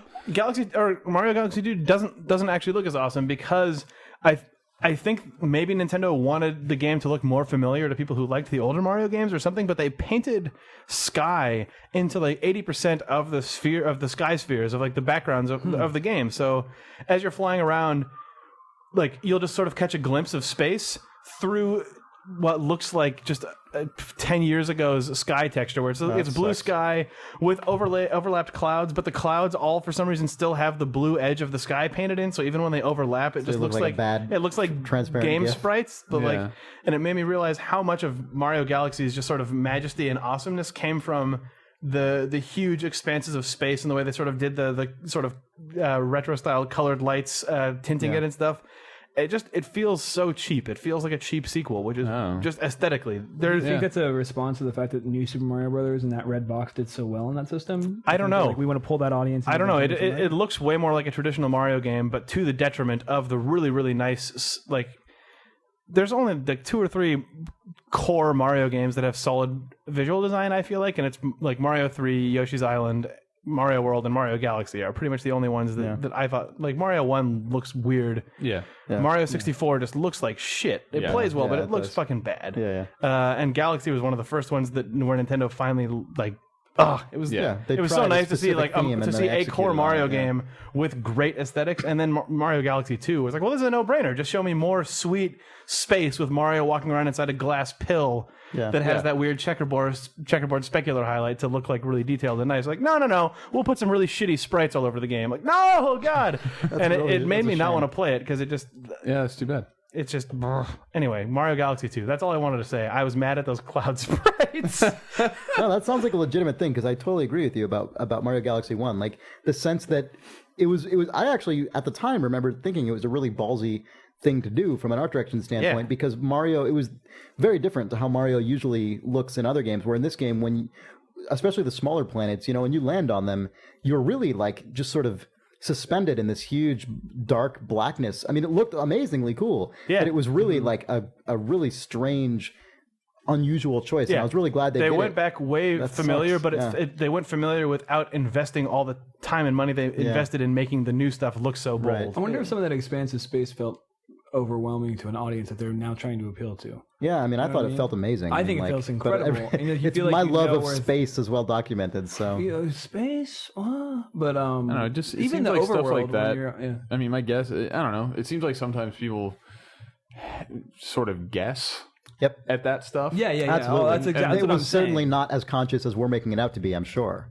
Well, The original. I mean, You mean Right, the first one? well, no, I mean, like Or I think a lot of times. Well, no, I mean, Well, the approach I'm to the sure that second was one- deliberate, but I mean, Where it's Yeah. like people surely hated that crazy bold move we made. Is that what you mean? Or Yeah, like- yeah. well, they where- may not. I don't even think if they necessarily went that far. They may have just said someone just had an idea for the second thing, and they didn't even really yeah, 'cause probably just It is a Follow the- super. I follow the feel train like of if it's a thought as Mario much as game, they- I feel like there's definitely a calculated sort of like, no, this is who this audience is for, which is why you see New Super Mario Brothers appeal. Yeah, but if that was, I mean, I feel like what if that was that called? if that were the attitude taken with every Mario game, then you wouldn't have the situation that Jake describes, where only a few of them actually have a really interesting, strong, central, cohesive visual direction. I mean, well, it I does think kind of that go back to the George Lucas story, right? Where it's like, who was in charge? You know, like who Yeah. was able to convince. yeah, but they may have just a lot lucked out of a it few they could do times. it. You know, I mean, Mario Galaxy 2, it does feel like it's made by maybe different people. yeah, I wouldn't be surprised. I mean, Nintendo frequently does that. They mix their leads around a lot. Yeah, but it all definitely is a really conscious choice, because if you look at the box to Mario Galaxy 2, it's literally the background is 80% blue, stupid overlapping clouds with a little hint of space at the top, and then Right. Mario and Yoshi flying at the camera. Right. Whereas the first box is Space. a crazy planetoid filled with enemies and Mario leaping out. Yeah. I think No, I a don't- lot, and I meant that people. They delivered on that, which is weird. Yeah. Think about that. I meant that people like on the dev team guess at like changes that should be made to Yeah, make yeah. the No, thing I more agree. appealing, not just I- like whatever. But yeah, it seems like sometimes, especially if it is different people, there can be a tendency. It's whatever, like not invented here syndrome, where it's just like we got our Change hands it on this to property, stamp we want the- to change yeah, something. right. Where, like I'm the art director. I think there should be sky in this, and you just do it, and it's like that's not taking into consideration what was strong about the property. It's taking into consideration some weird urge you have to change shit, to Also, change it. well, I and mean, people for also- what it's worth, I'm not hugely far into the game because, and there are some people Maybe who it are just becomes saying space. Mario Galaxy 2 is miles ahead of Mario Galaxy 1. Like there are some I've heard people it's too hard. who are just like, this is so much better, and for me, I just Yeah. I See, was put and off I think- by because the things that I loved about the first game just weren't there for me in terms of the feeling I got. And I playing it. suspect that a lot of the people who say this game's miles and miles better, and I'm sure like legitimately having tons of fun with the game, quite realistically, I think just looking, I don't think it's too far off to think maybe those people and the people who made Mario Galaxy 2 maybe just happen to share closer ideas about what made the first game good or what makes the general idea of a Mario Galaxy game good. I mean, I think it's just fair to assume maybe that just some people on the Mario Galaxy 2 team or some people making decisions didn't care as much about that aspect of the first game as we do. You know what I mean? Like there are to us, some that things makes that, the game that it did more that I than- that I thought were really cool. Like Well, the Yoshi thing is the first 5 minutes of the game, it starts off as a flat Mario platformer.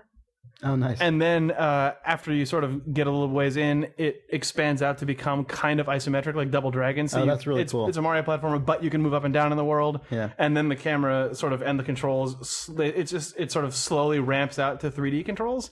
when which- Nintendo does stuff like that, it's the best. But that, to Sean's point, is probably like you all played New Super Mario Brothers. You didn't play Mario Galaxy 1. Right. Here's this metaphor. Here is watch us We now are literally show you. going to transport you to. Yeah. But the sales numbers, I saw them earlier, they weren't a ton different between Galaxy and New Super Mario Brothers. But I do No, think they were false.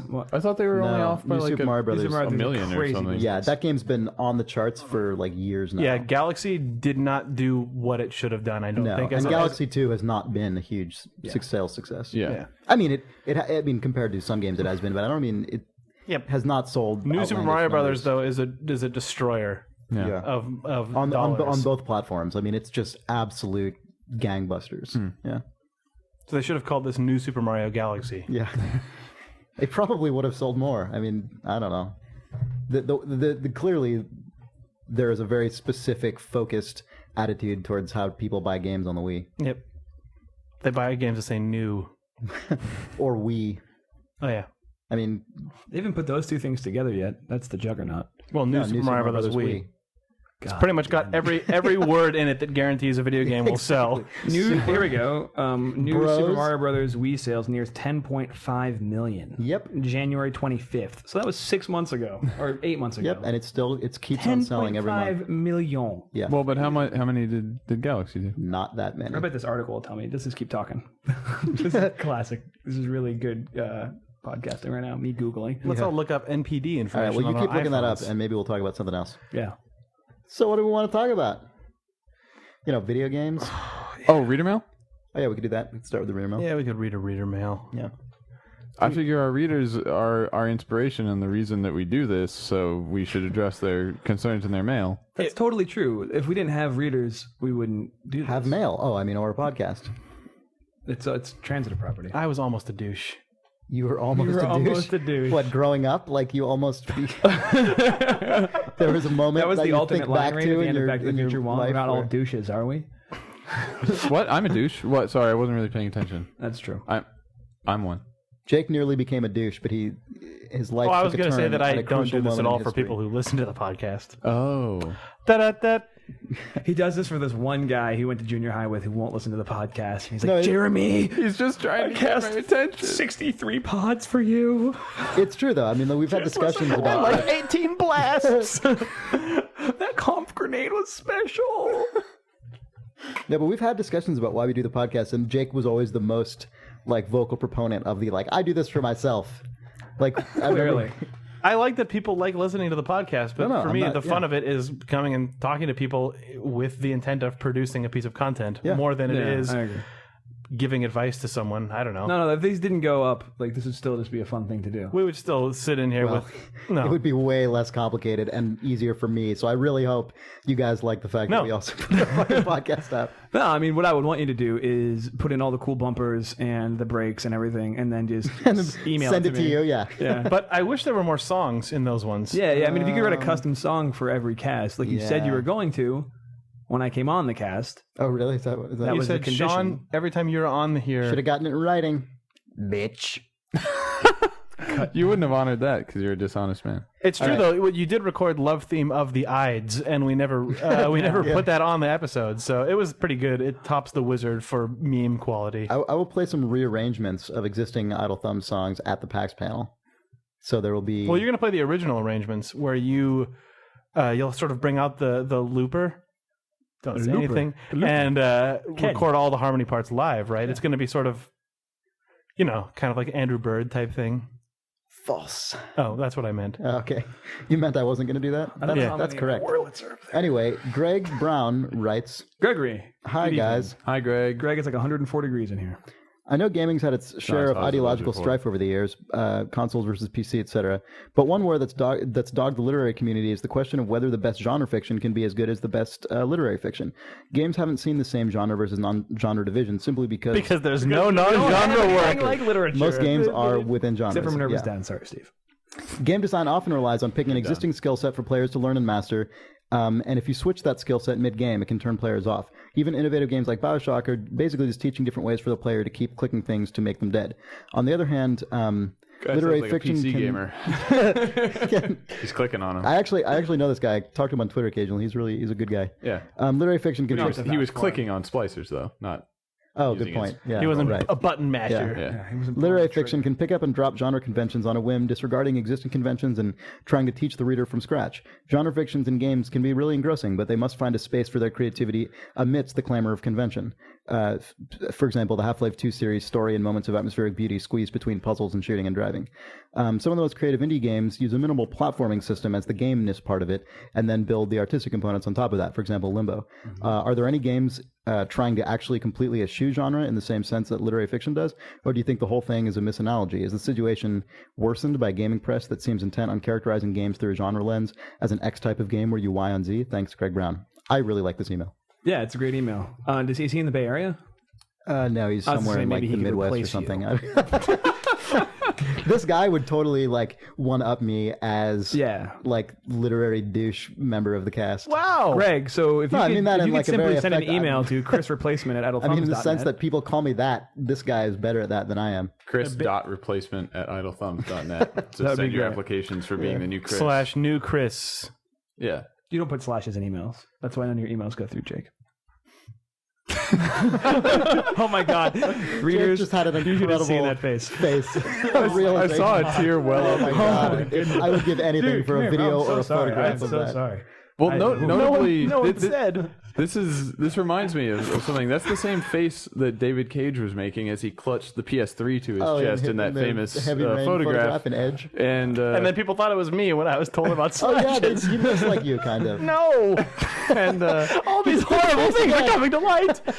That's the thing that I wonder about this email is if he is actually talking about mechanics like There's a lot genre, going on in like this a racing game, or fictional genres like a mystery story. I couldn't really tell. I think in this case he's talking about mechanics, but I think you could ask the same question. Because that's the thing is theme like and mechanics, because what it yeah. actually reminds me of is Heavy Rain. Is like David Cage's whole idea was Yeah. I'm making a game that is in no genre. It doesn't have like systems that are consistent. It's not like a game. It's a new weird thing. But on the other hand, the fiction of it is the most trashy, genre trashy. Yeah, completely. yeah, like serial killer genre mystery. Which does kind of crap belie those ever, yeah. choices, right? I mean, in my Well, opinion. that's also traditionally, it's funny because that's an ambition that I think adventure game designers have more frequently than anyone else, probably because their games have the least kind of systemic gameplay out of all the major genres. And so you saw Ragnar Turnquist sort of talking about a lot of about that when he was making Dreamfall, the sequel to Longest Journey. I mean, and I remember when I was like going through like a big adventure game phase in the late 90s, early 2000s, that was something that like was always my fantasy for someone to make a game like that. You know, I mean, that seems to be something that adventure game designers try to tackle simply because they're almost working with the sort of like emptiest gameplay I would completely agree with template. that. Adventure game designers also frequently fail at that Exactly. because Right. they don't ever think in terms of gameplay. Right. So it's like, oh well, you know, we can obviously just Do this. add these 15 Yeah. types of gameplay, and then you Exactly. realize, oh, but then you have no consistent learned behavior in your game, like do.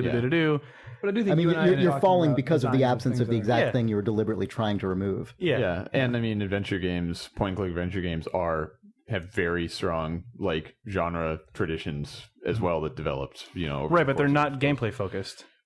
In the traditional sense, or like in the modern No, sense they're of just gameplay. idiosyncrasies. I mean, they're not. It's not learned behavior. Like I mean, people say Like you get there's better at them puzzle by doing them structures more, and stuff, but the actual way that you interact with an adventure game is the stuff you take for granted in every other modern game. Of like, click on a thing, Yeah. pull a thing out of a collection of things that you have, select one of these sentences and speak it. Like those are just the weird, you know, that's just the stuff that like in a BioWare game or It's something. just the lowest like- level form of interaction that's just yeah, common to what you do to interacting with a game. get to all the other stuff. Yeah.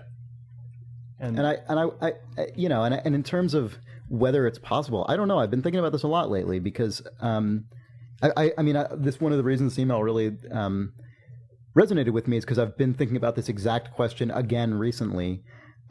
Just as I've been thinking about literature a lot, just I'm going through one of those phases where that's kind of just one of the things that's taking up more of my mind share now. You know, I go through cycles, and I really wonder. You know, I mean, I think games might just inherently be resistant to that unless someone figures out some really crazy, amazing thing, or the other potential Are you alternative. talking that I about haven't- mechanics or about like themes? Well, I'm Story and talking theme? about. Well, I think story. There's no question that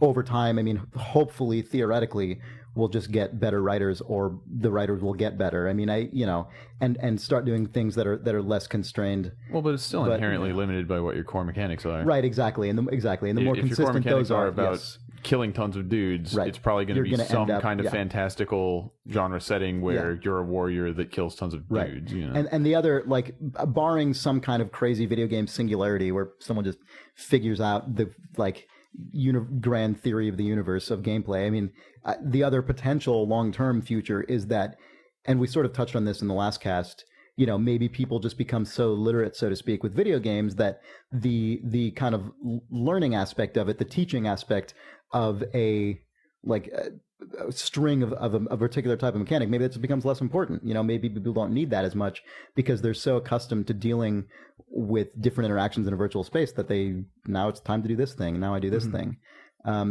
I think that's way harder than it is for any other form of fiction. Yeah. Absolutely. I mean, you see companies spending millions of dollars on trying to flatten that literacy. That's why we have a Kinect coming out, supposedly. Right, exactly. You know, but I like- feel like that's just as limited in other ways. Oh, I completely agree with you. if I not think more it's folly. so. I mean, because but, it's like, less they are abstracted. I trying. mean, it's Yeah, and I feel like even beyond the point where a player is literate in enough different types of interaction that they can just pick it up and do it. And I mean, that's kind of what like GTA is. It's like run around, shoot, get in a car. You know, like there are a number of different kind of modes that you go into, and people kind of internalize that. But that said, like even if it's easy for the player to grasp, each one of those different modes of interaction is a ton of investment for the developer to implement. And so it's like, it's difficult potentially on two totally different axes at the same time. Right. I mean, and I think like that's the golden egg, right? Of like game design is figuring out a way to do all these sorts of mechanics that allow you, but on a very like cohesive interaction level, where the types of interactions, the types of inputs you're giving to the game are cohesive and make sense, and one to the other, you can kind of go from, oh, I'm talking to this guy, oh, I'm going through this trash can, oh, I'm beating up a dude, through a series of like inputs that feel like they all make sense together. Yeah. I don't know, we talk about that quite a bit. Yeah. Like, I mean, that's kind of, isn't that sort of kind of what like Fahrenheit tried to do? Yeah, but that game does it by way of turning everything into a Simon Says game. I know. I'm just saying, like, but that's exactly what those games are. You have to get pretty right? abstract if you're looking for kind of a one size fits all. Well, it's yeah. I mean, there's a thing... game actually that I think is really kind of interesting. For something like, did you ever play One Button Bob? It's a Flash game. No. Like you're an adventurer, and every level. Oh yeah, that was cool. Yeah, exactly. And that's something I brought up. I bring up at Telltale quite a bit, where it's like, here's a game. There's a Flash game where you can do all these crazy things as an adventurer, and you have to solve these problems in very, very specific ways. And you only get one button. And I think it's really, as a designer, it's a very, very like smart game to look at about how you want to like limit what you're asking your player to do in a moment and how you want it to feel. Yeah. And it forces you to focus on the presentation because you're not thinking about the button because it's one button. Right. Yeah. What do you think? That reminds me of an article that I linked on Twitter this week that was about bottom-up game design versus top-down game design. Oh, I saw that. Which is the difference. You've also linked that. Started and then didn't read it. Yeah, I read that. It was. You tweeted it. I didn't tweet it, but no, that was JP LeBreton you're thinking of. Oh. You're making that David Cage face again. Come on, Don't little buddy, buck up. Oh, you dropped your PS3. Be careful. Oh man. You son of a bitch. But it talked about the difference between kind of your square one of the game design being, I want to create a representation of this thing in the sense, and one of the examples he gave was in the sense that a painter says, I want to create an incredible image of Napoleon that evokes these particular properties.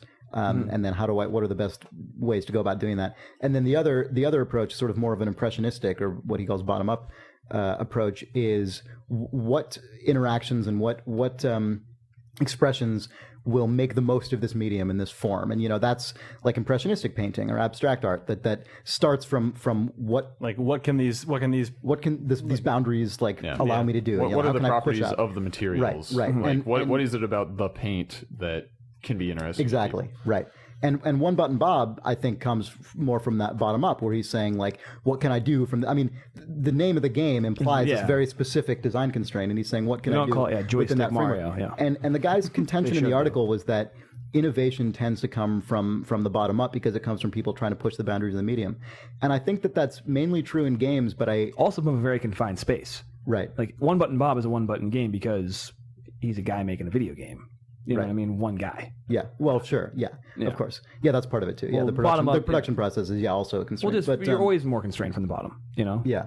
And in video games as well, making them. Yeah, but I don't know if it's necessarily true that the top down approach, like I think in other forms that aren't games, I think that you look back at like the history of art and the guy who wants to paint the Napoleon painting. I mean, there are certainly cases when you look historically that guys who came down, who approached something from that top-down perspective ended up creating huge innovations because they needed to find a way to express this thing that they needed to do, and because there wasn't. That's like the Pixar thing where you always hear them talk about like, oh well, we had this story about fish, exactly. So we suddenly had to make the most extreme water tech that's ever existed or whatever. Right. Yeah. Whereas I think possibly because of this genre thing that we're talking about, this is how it ties into what we're talking about before. Ooh. I think here's my seg.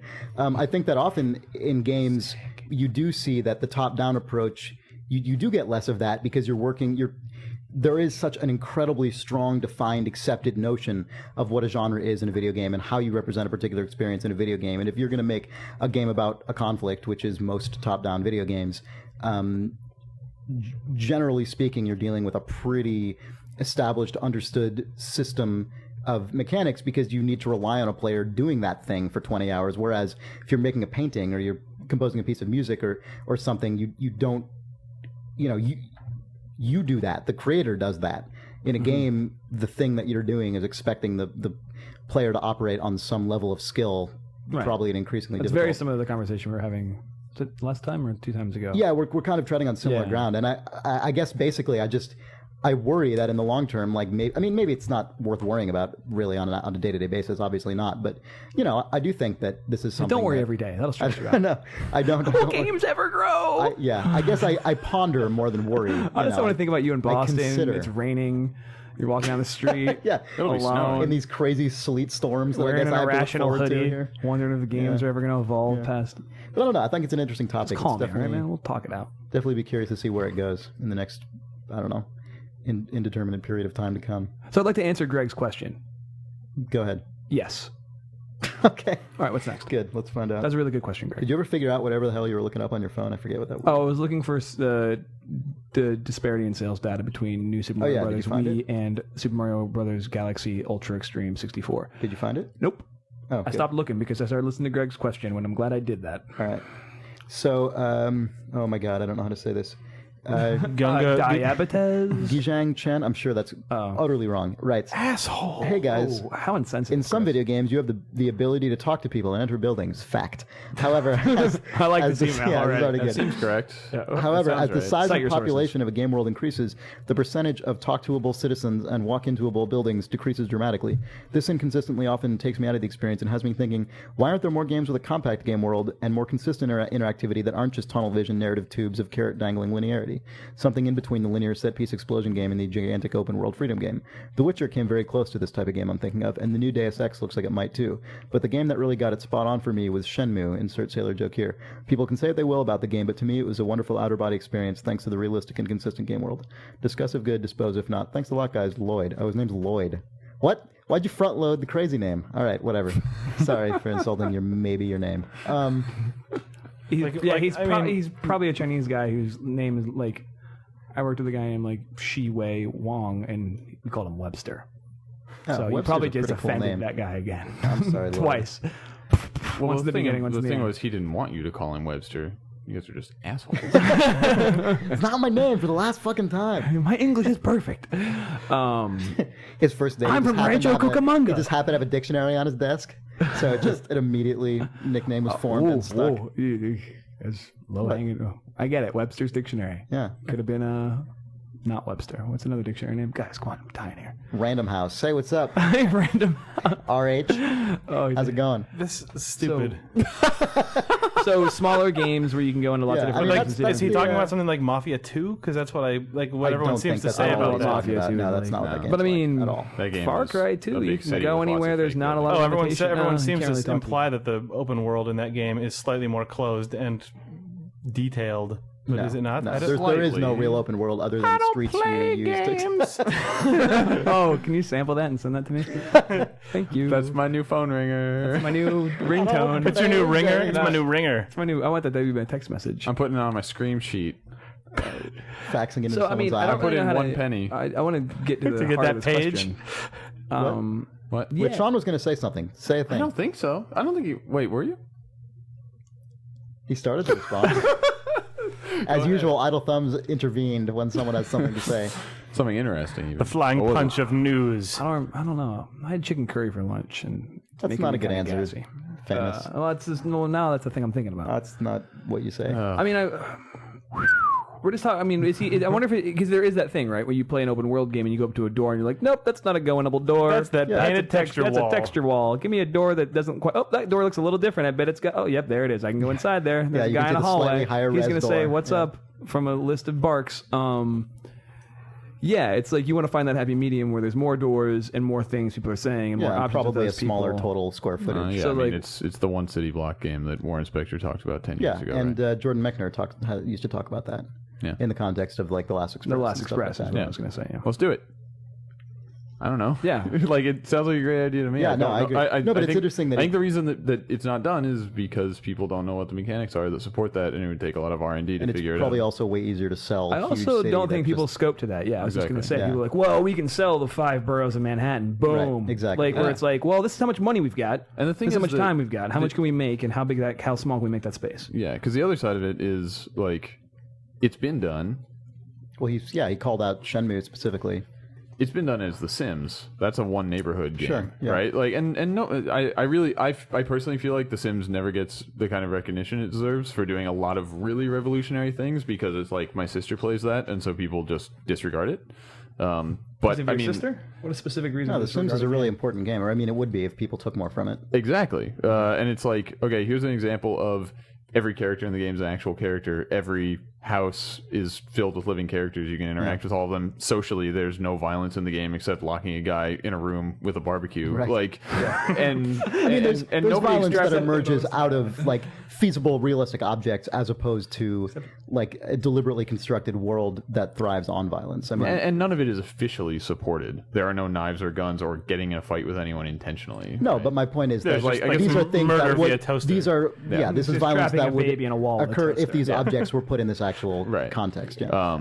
And so, you know, like, that is one approach to abstracting. But that's not a real game, Steve. See, I forgot that we were talking about real games. My bad.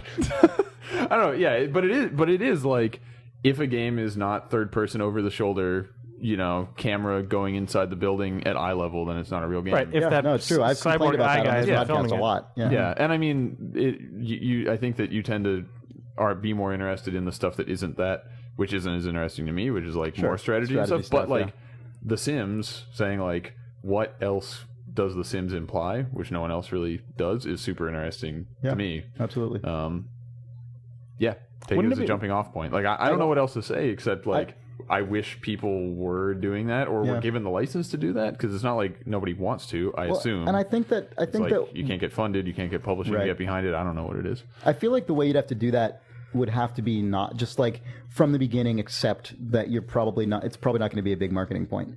Like if you're talking about doing it in a game where you are a direct avatar that goes around and experiences a narrative through a world, I think you'd have to find a way to make it relatively cost acceptable, you know, and do it in a way where the game doesn't hinge on that being a thing that you're selling the game on, right? I mean, you sell the game on whatever mechanics and whatever like setting and narrative you would ordinarily try to pitch and sell a game based on, but and then then the game you have this secretly thing, contains right? a Exactly, right. Yeah, I think that's what games one have to be zoom doing level a lot in of from- times. I mean, that's kind of what BioShock. I was just how gonna say that game, exactly right. what BioShock did, Exactly. yeah.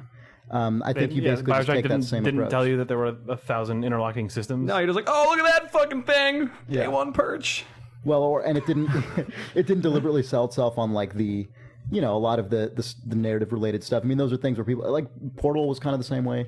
You know, I mean, I think you have to just find hooks that are strong enough on the sort of top level, and then, you know, budget your game accordingly, I guess.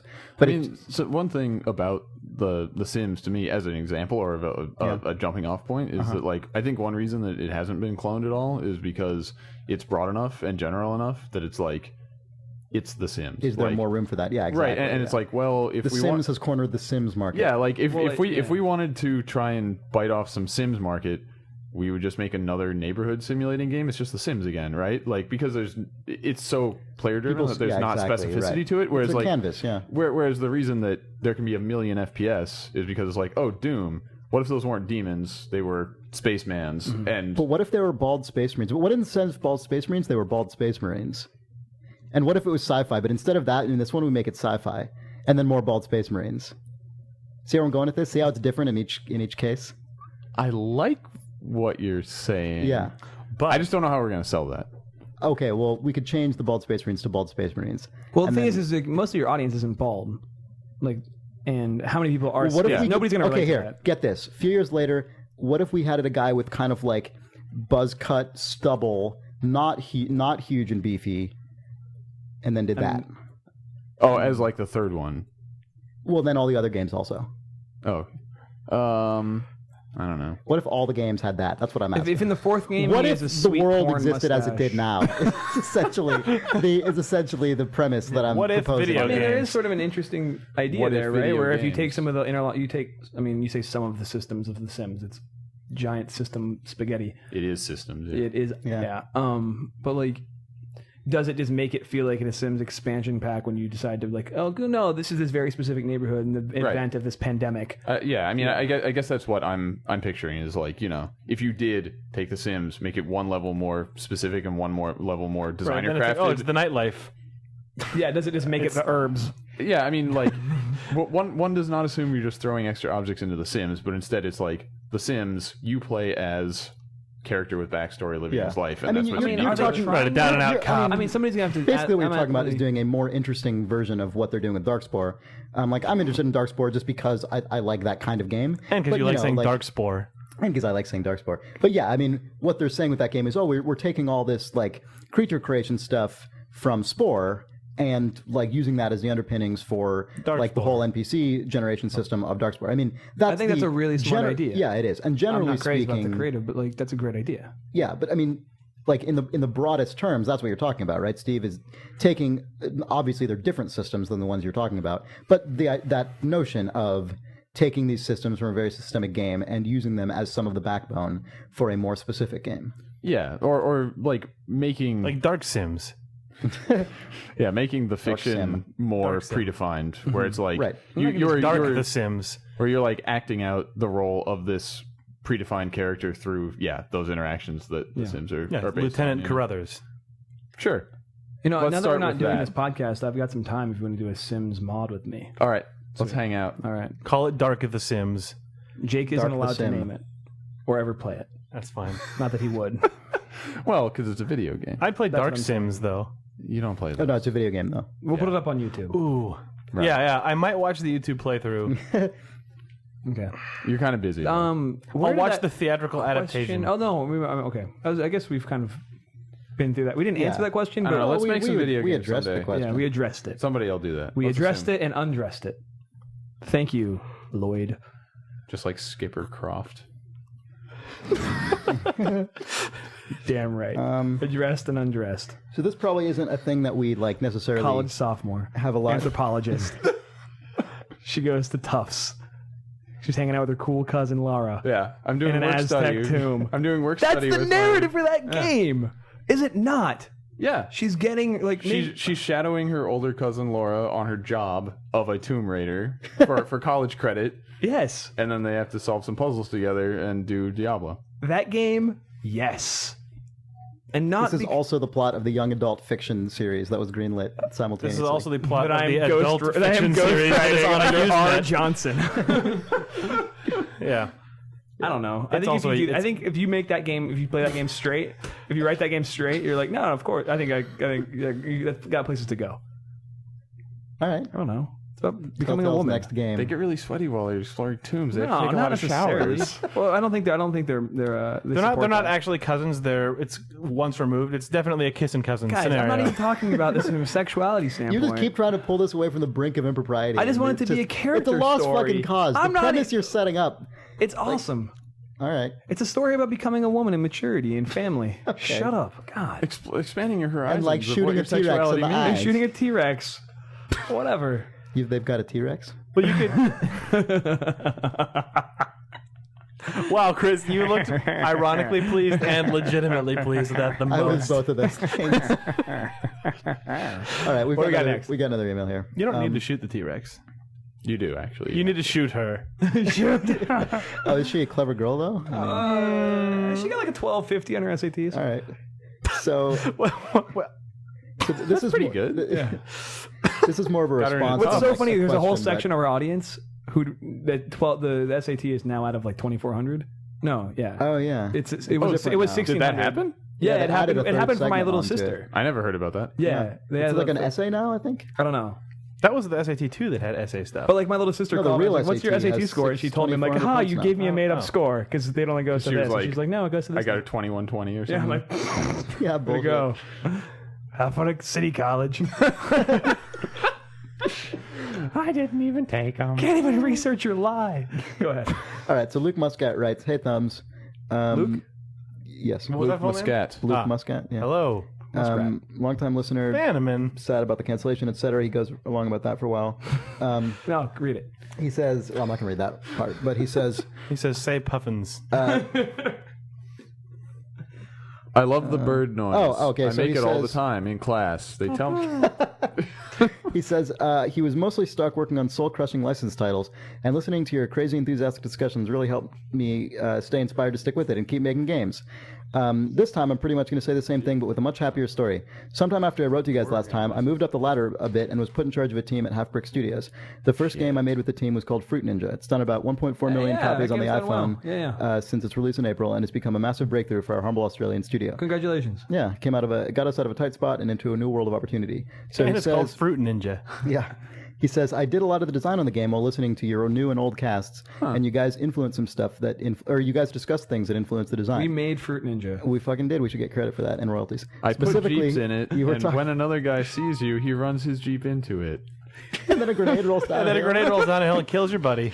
He refers to the discussion about Civilization and I think Blizzard games about like how probability, how it's adjusted to kind of fit player perception. Oh, and yeah, that was procedural based on, we sequences. talked about that after the Sid Meier talk at GDC. Yeah. And so Where Jake and I both felt hosed. Remember that? Like, fuck you! Yeah. We make adventure games. So anyway, yeah. So he just wanted to write in about that, I guess, and Awesome.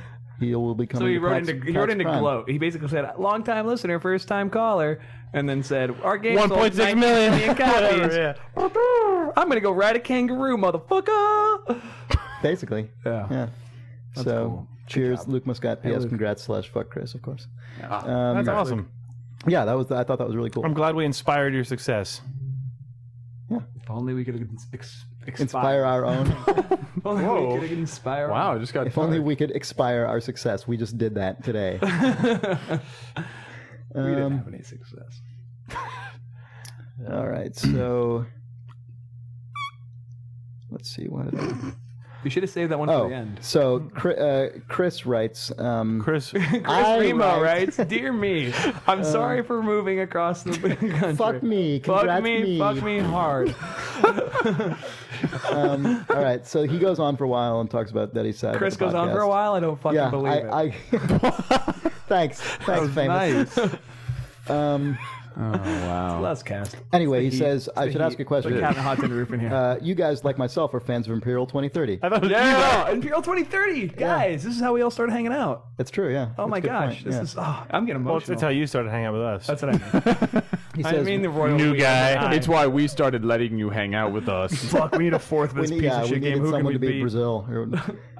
Actually, you were always I Brazil. was Or you for did always buy Brazil first. No one Remember, I is would sing. Brazil. I would sing the Brazil theme You song would do that. whenever I'd buy I do Brazil. remember that, yes. You were frequently Brazil, causing you to win. Well, then I That's would only take because Brazil I later planted in the the Brazil game. seed. Because Chris, You saw a me- fan of Imperial 2030, You would saw me swoop grow in. Brazil, and you're like, I could grow Brazil. Yeah, better that's a than really that good game. motherfucker. God damn it, we should have played it more. We can play it on Friday.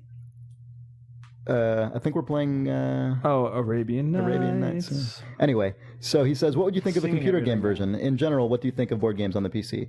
Thanks for the pod, bird noise at all, Chris. P.S. What? Congrats. Did he say there's a computer version of No, he's saying, what would you guys think of it? And then more generally, just... It's so tough. Like, I don't think I wouldn't want to because so much of that game That for game's us very is social. social. It's Yeah. like it's not as much as diplomacy, obviously, but it is very much because you're not competing all the time. Sometimes you Right. work. Yeah. The alliances are so. You're not completing all the Yeah, time. sorry. Steve is just like a Steve, Deadly resolute Premonition asshole. gainer. Right, Steve will play Deadly Premonition for the first 2 hours of Imperial And then 2030. Then he's like, I will buy the board. Then militarize the fucking board. Yeah. Oh, But Imperial time. 2030, But, like, that that was game, fun. they're, you know, since The there are minority relationships- shareholders who own a Yeah. shitload of a country, Yeah. it would be sad. I'd be willing to It try would that be- game on the computer. yeah. I mean, you know, a game like Catan, I I was happily just have gonna played say, I hours love and hours playing- of on I've played 360. so much yeah. Catan on 360. Yeah, yeah. In fact, I've maybe used my 360 more for that than anything else. I used to, like, once or twice a week, play that with a friend just Me too. every week. That's yeah. so funny. Yeah, I just recently played Risk Factions. Is that good? It's I heard it was better than Risk. it is better than Risk, but that's because Risk is not a very good game. Yeah, that's true. like that's we all just have assumed that Risk is good because Risk is classic. Well, but because Risk it's is just not. been one of those enduring. I mean, It's Monopoly is fucking also Risk. kind of yeah, stupid. it's I mean, in the same league as yeah. but yeah, I It's a don't good know. thing the Germans like rescued us from the same shitty 80-year-old board games. I was gonna make a World War II. I know. thing. I was, You saw me, right? You saw my eyes just start darting around. Yeah, What do I yeah, do with this so much? No, I don't think so. I mean, we've had so much fun sitting over the board, and I don't see that being digital map of the future world. I just don't see it being recreated because the relationships evolve so fluidly while playing that game that I don't think you could really do that. I think it would just be a different game. I mean, there's some out, like I just recently played Catan. I was down in San Diego for a few days and I played Catan just this week with some friends. And one of the guys I was playing with is the guy that I would always play online with. And I think it becomes a slightly different game. Like the dynamics are just a little bit different. The tone and feels a little bit different. I would be interested to see what elements of Imperial are preserved or changed. Yeah, I mean, computer game version. I play board games because this is going to sound crazy, but I like hanging out with y'all. It's not crazy at all. It's That's like a really, I don't really That's why care I podcast. really like, I legitimate don't reason. care what game we're playing. Like it doesn't like the rules or whatever. No, Like, I like that's playing. not true. I like you playing, got super into the weird narrative of but Imperial we were 2030. discussing that narrative. Well, yeah, we were but creating that narrative out of yeah, abstract. but that game, things. but some games enable Right, that like more if we than play, others. if we were playing Sorry, Yeah, that wouldn't have. I mean, that would don't still, think we would have fun it would playing still be, Sorry? We would. We'd still have fun taking Sorry! around, but it would Then be a I'd show you my different. It would be a balls. different experience. yeah, I mean, there's something about Imperial that makes for a particular That's true. kind of experience that's enjoyable. Sorry. Put your goddamn balls away, Steve. Boggle. I like Boggle. Is that our last question? We have a couple others. We might be. I mean, is it? Do we just What want are to the do others? one Uber last cast? What are the others? This is their last chance. We could do some mail at the panel. Oh, that's true. what? Why would we do reader mail at the panel? Yeah, There's I mean, humans it's only- there who are going to say, "I have a really important question." Well, Say puffins. there have been people Make who the have bird actually. noise. There have been people who have encouraged us not to take live questions, which will not be the case. We will take live questions, but they will probably be of a different sort than the I know, kind but we can discuss. reading But I mean, email there's only an panels is hour. hilarious. Yeah, it is only an Is hour. there one in that room after? There's 1/2 hour after we're done. But I Wow, mean, so they- we will they be might need to ushered clear out people by enforcement. You yeah. could always say, it's time for reader mail. Step up to the microphone and ask us some reader mail. Well, I mean, yeah, that's. They have to write it we're down. planning on doing that. All right. Well, then enjoy that. I will enjoy it. Okay, have a good time. Thanks, Steve. Have fun. Thanks. Steve, you gotta come. Come This on. is for you. If you want Steve to be there, This is yours. write in money Time to at die. questions.idlethumbs.net. If you start walking now, you could probably make it to Seattle in the next 9 days. I'm busy. Oh. With what? I'm shipping a game between now. Yeah, that thing's not content logged. Well, no, I mean, Really? I'm done, but I don't want to be walking up. You have a phone with an internet on it. You can see what the forums are saying about That's your true. game. Your That's true. den. Your den. It's actually Minerva's. It's not Steve's. About Steve, Fair enough. Steve doesn't have a den. vagina. What? Minerva's a woman with a den. Let's move on. Oh my god. Ba-da-ba. Anyway, thanks for listening to the last ever of the Out of Thumbs podcast. You know, if you don't want to do those last two, that's cool. All right, we can do them. They'll just languish forever in the inbox. We can read a thing. Steve, So, you okay, bud? Colton, I think it's really clever how you made up this whole thing about the podcast ending so Sean wouldn't be on it anymore. Aw. No, Sean, really, we're not doing it we're anymore. going to do exactly the reverse of what Sean wanted me to do. Just email him the podcast. We're going to email it to everyone in the world except Sean every time we release an Wow, it's episode. diabolical. Yeah, it's going to really eat up bandwidth, but I think it'll be worth it. It was actually Jake's idea. I don't put that past him. But the secret to you guys is that I'm not going to be on them either. So Oh, look at that. Booyah. Oh, we might as well just end it then. friend in Jake. you're just singing Disney songs. Well, it's because we talked about Arabian Nights. I got a friend in you is from you got Aladdin? you got a friend in me is from Toy Story. Toy Story. Yeah. So what's Arabian Nights have to do with anything? Also a Disney movie. Well, he's just saying Disney. Arabian Nights speaking. being the opening song from Disney's Aladdin. Yeah. I like the It's a little bit of a leap to Toy Story, but it's fine. Weirdly, didn't Toy Story actually only come out a few years after Aladdin? Aladdin was like 92 or 3 and Toy Story was like 95. That's super weird to me because they feel like worlds apart in my brain. But I Aladdin guess has they're not. CG stuff in it though. That was like when Disney was Yeah, I starting know, to do but I that mean, stuff. it's I thought like Aladdin was part a of little earlier the. than What? I don't know. It's The Escape from the Cave of Wonders is blatantly CG. I thought Aladdin was like It does one of A the, it does little the thing that early CG in cartoons did, where things get too close to the camera and you can see the horrible unfiltered textures, and it looks like a quake. you for see a second. polygons. You don't see polygons, but you see pixels. It's Yeah. really weird to watch Aladdin on DVD and see pixels. I haven't Yeah. seen Aladdin probably in pretty much since it came out. Actually, You should watch Yep. it. It's got a. It's I got. should watch it. I want to see it. It's now. got an Now I'm Aladdin. curious to see it. He was right. 92? 92 and 95, yeah. I mean, they just seem My like in God. my brain they occupy much more distant Yeah. spaces. Yeah. All right, Cult of Jared writes, BioWare is renowned for its amazing writing, but I've never found the worlds especially believable. The quickest example I can manage. In Mass Effect, the Asari, the blue haughty aliens, live for 1,000 years, but that information never turns up outside a bit of exposition. Where's the news piece about the Asari welfare mother with 300 children? Or the dude dealing with the idea that his Asari wife will live for centuries after he's gone? Or anything that hinges on that little factoid at all, ever. BioWare games make me feel like a crazy person. Societal details are absent or fail to ripple convincingly throughout the story, which infuriates me and exactly no one else. I actually kind of agree with this, but in sentiment, not in he detail. missed the part where they did address a that human actually marrying did an occur. Asari. Yeah. I do But feel whatever. like those games have such a giant wealth of creative content made to build this world from absolutely nothing, and then lack a specificity that he's talking about. No, I agree. I think that they, especially the Mass Effect games, just end up with just like human that's blue / human that's this / human with this trait, and it just comes out to be the most like lazy, just substitution alien rubric that I just really like the bothers interpersonal me. conflicts of these characters. I want them to have one more layer of specificity. Like, no, this guy was saying bad things about me. You need to go get him. Did you play Dragon Age? No. Because I thought they did way better with that in Dragon Age than they did with Mass Effect. Like, I was really struck. That was actually one of the things that made me enjoy Dragon Age, was I thought that they used the supporting details of their world to actually like explore some of the possible like ramifications. That was what all of the origins were about, really. Yeah, was yeah. like But which like cast. Thank God you got to say that's what all the origins were about. all the It's all true. all those themes were rising, during the origin stories. That's true.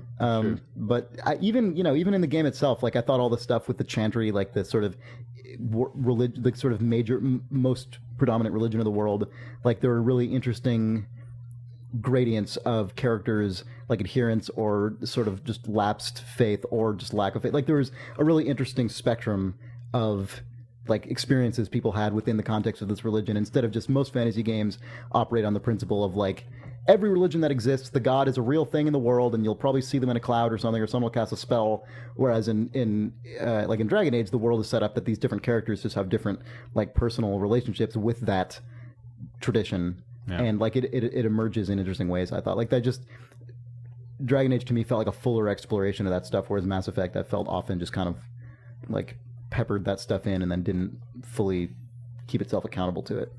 Did you like the trial scene in Mass Effect 2? Refresh my memory here. Russian robot lady. Fuck, what's her name? Oh, I actually did like that scene. Yeah. I did like it. And I think that probably the reason that you like that and that it came to mind for me was because it was, one of the character side quests,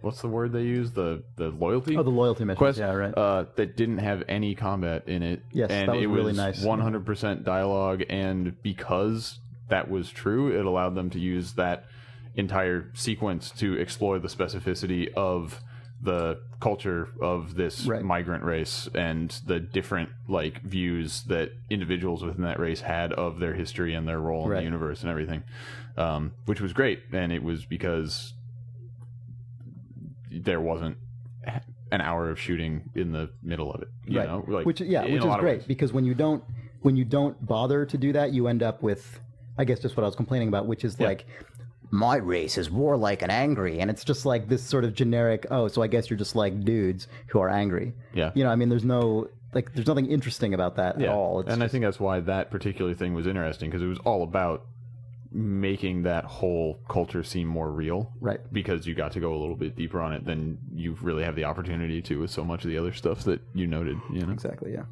Cool, so that's BioWare. That's what I have to say. I like talking in video games. Yeah. Yeah. Me too. I like that. talking video games. I like it when video games talks, Jake. Hey guys. Jake has like reached the weird point that Jake sometimes reaches, where suddenly his body and brain just shut down. I did. Jake dead. Yeah. He did. He dead. I think that's all I have marked. Oh. There might be more, but All right, well, I guess the Idle Thumbs podcast is over forever now. sweet. Ending in the most energetic, crazy way we possibly can. Yeah. We need to inject Jake with something into his sternum or something. Whatever the fuck that is. Yo! This is the worst end of an episode ever. Yeah. I just nobody wants it to end. That's why this has been a really long podcast. Yeah. I will say, like, it's been awesome being on the cast. So thanks for having me on, guys. Yeah, It's thanks for been coming really, on. really good.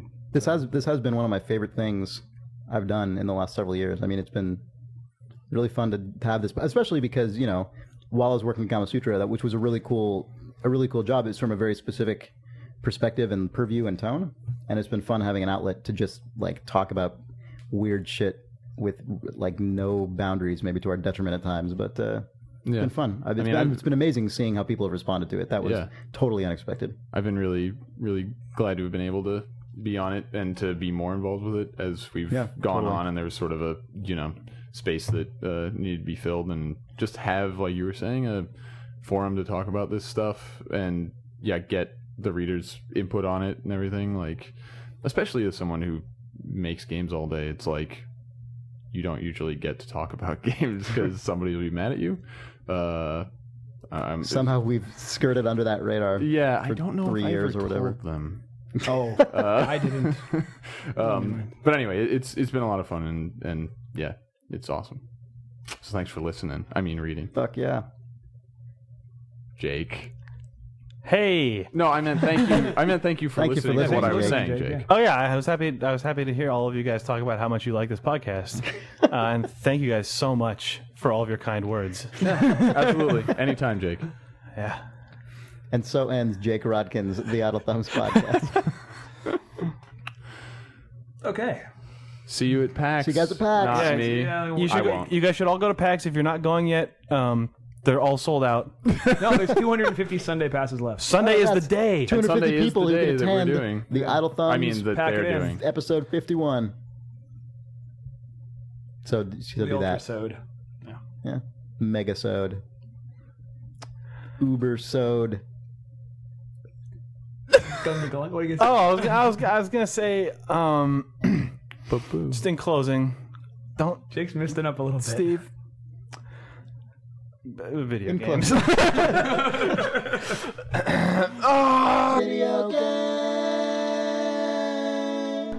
That was fun. was- we should do that again sometime. What? 2 years of a podcast? games. A video is a game.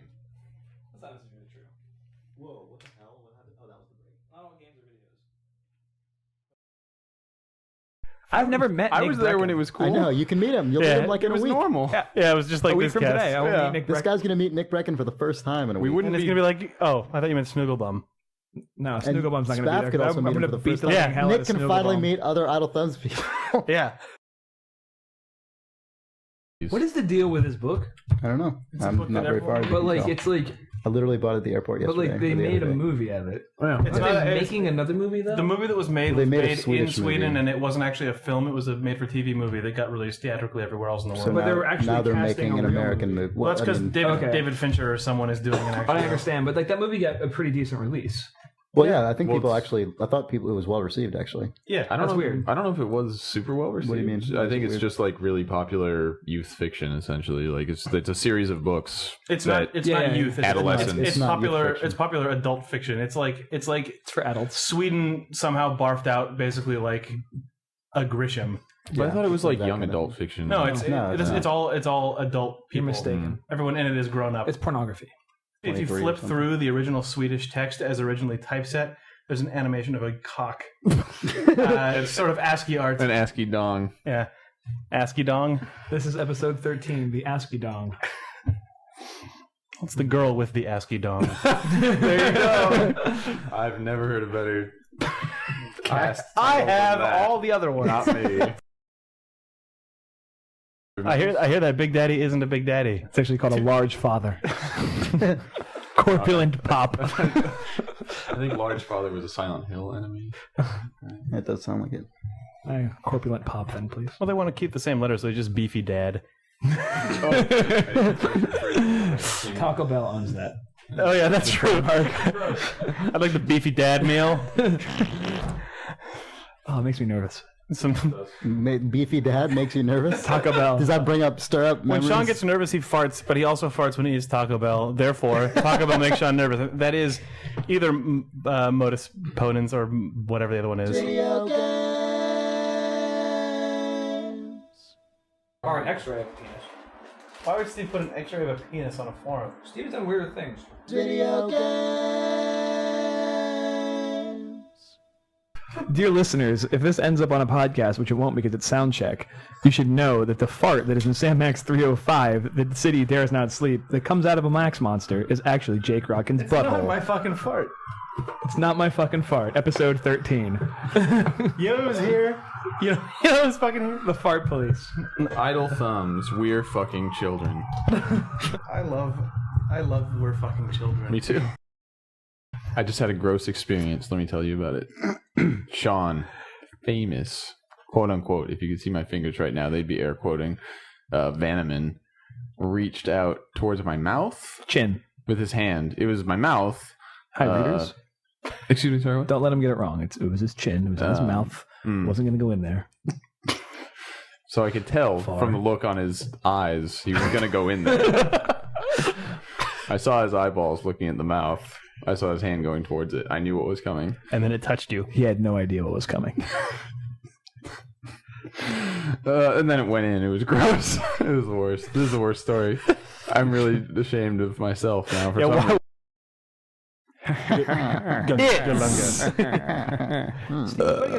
Oh, I said Gunga Galunga. I wish sometimes that some people could ever finish a single sentence Yeah, that'd be nice. Yeah, sorry. occasionally, but aside from that, it was good. It's the video game podcast of August 26, 2010. Steve. This is It's You're really good at this video song. games. Steve. Stevia. It's a sweetener. What's up? It's August 26th, 2010, and this is the Idle Thumbs Podcast, episode 13.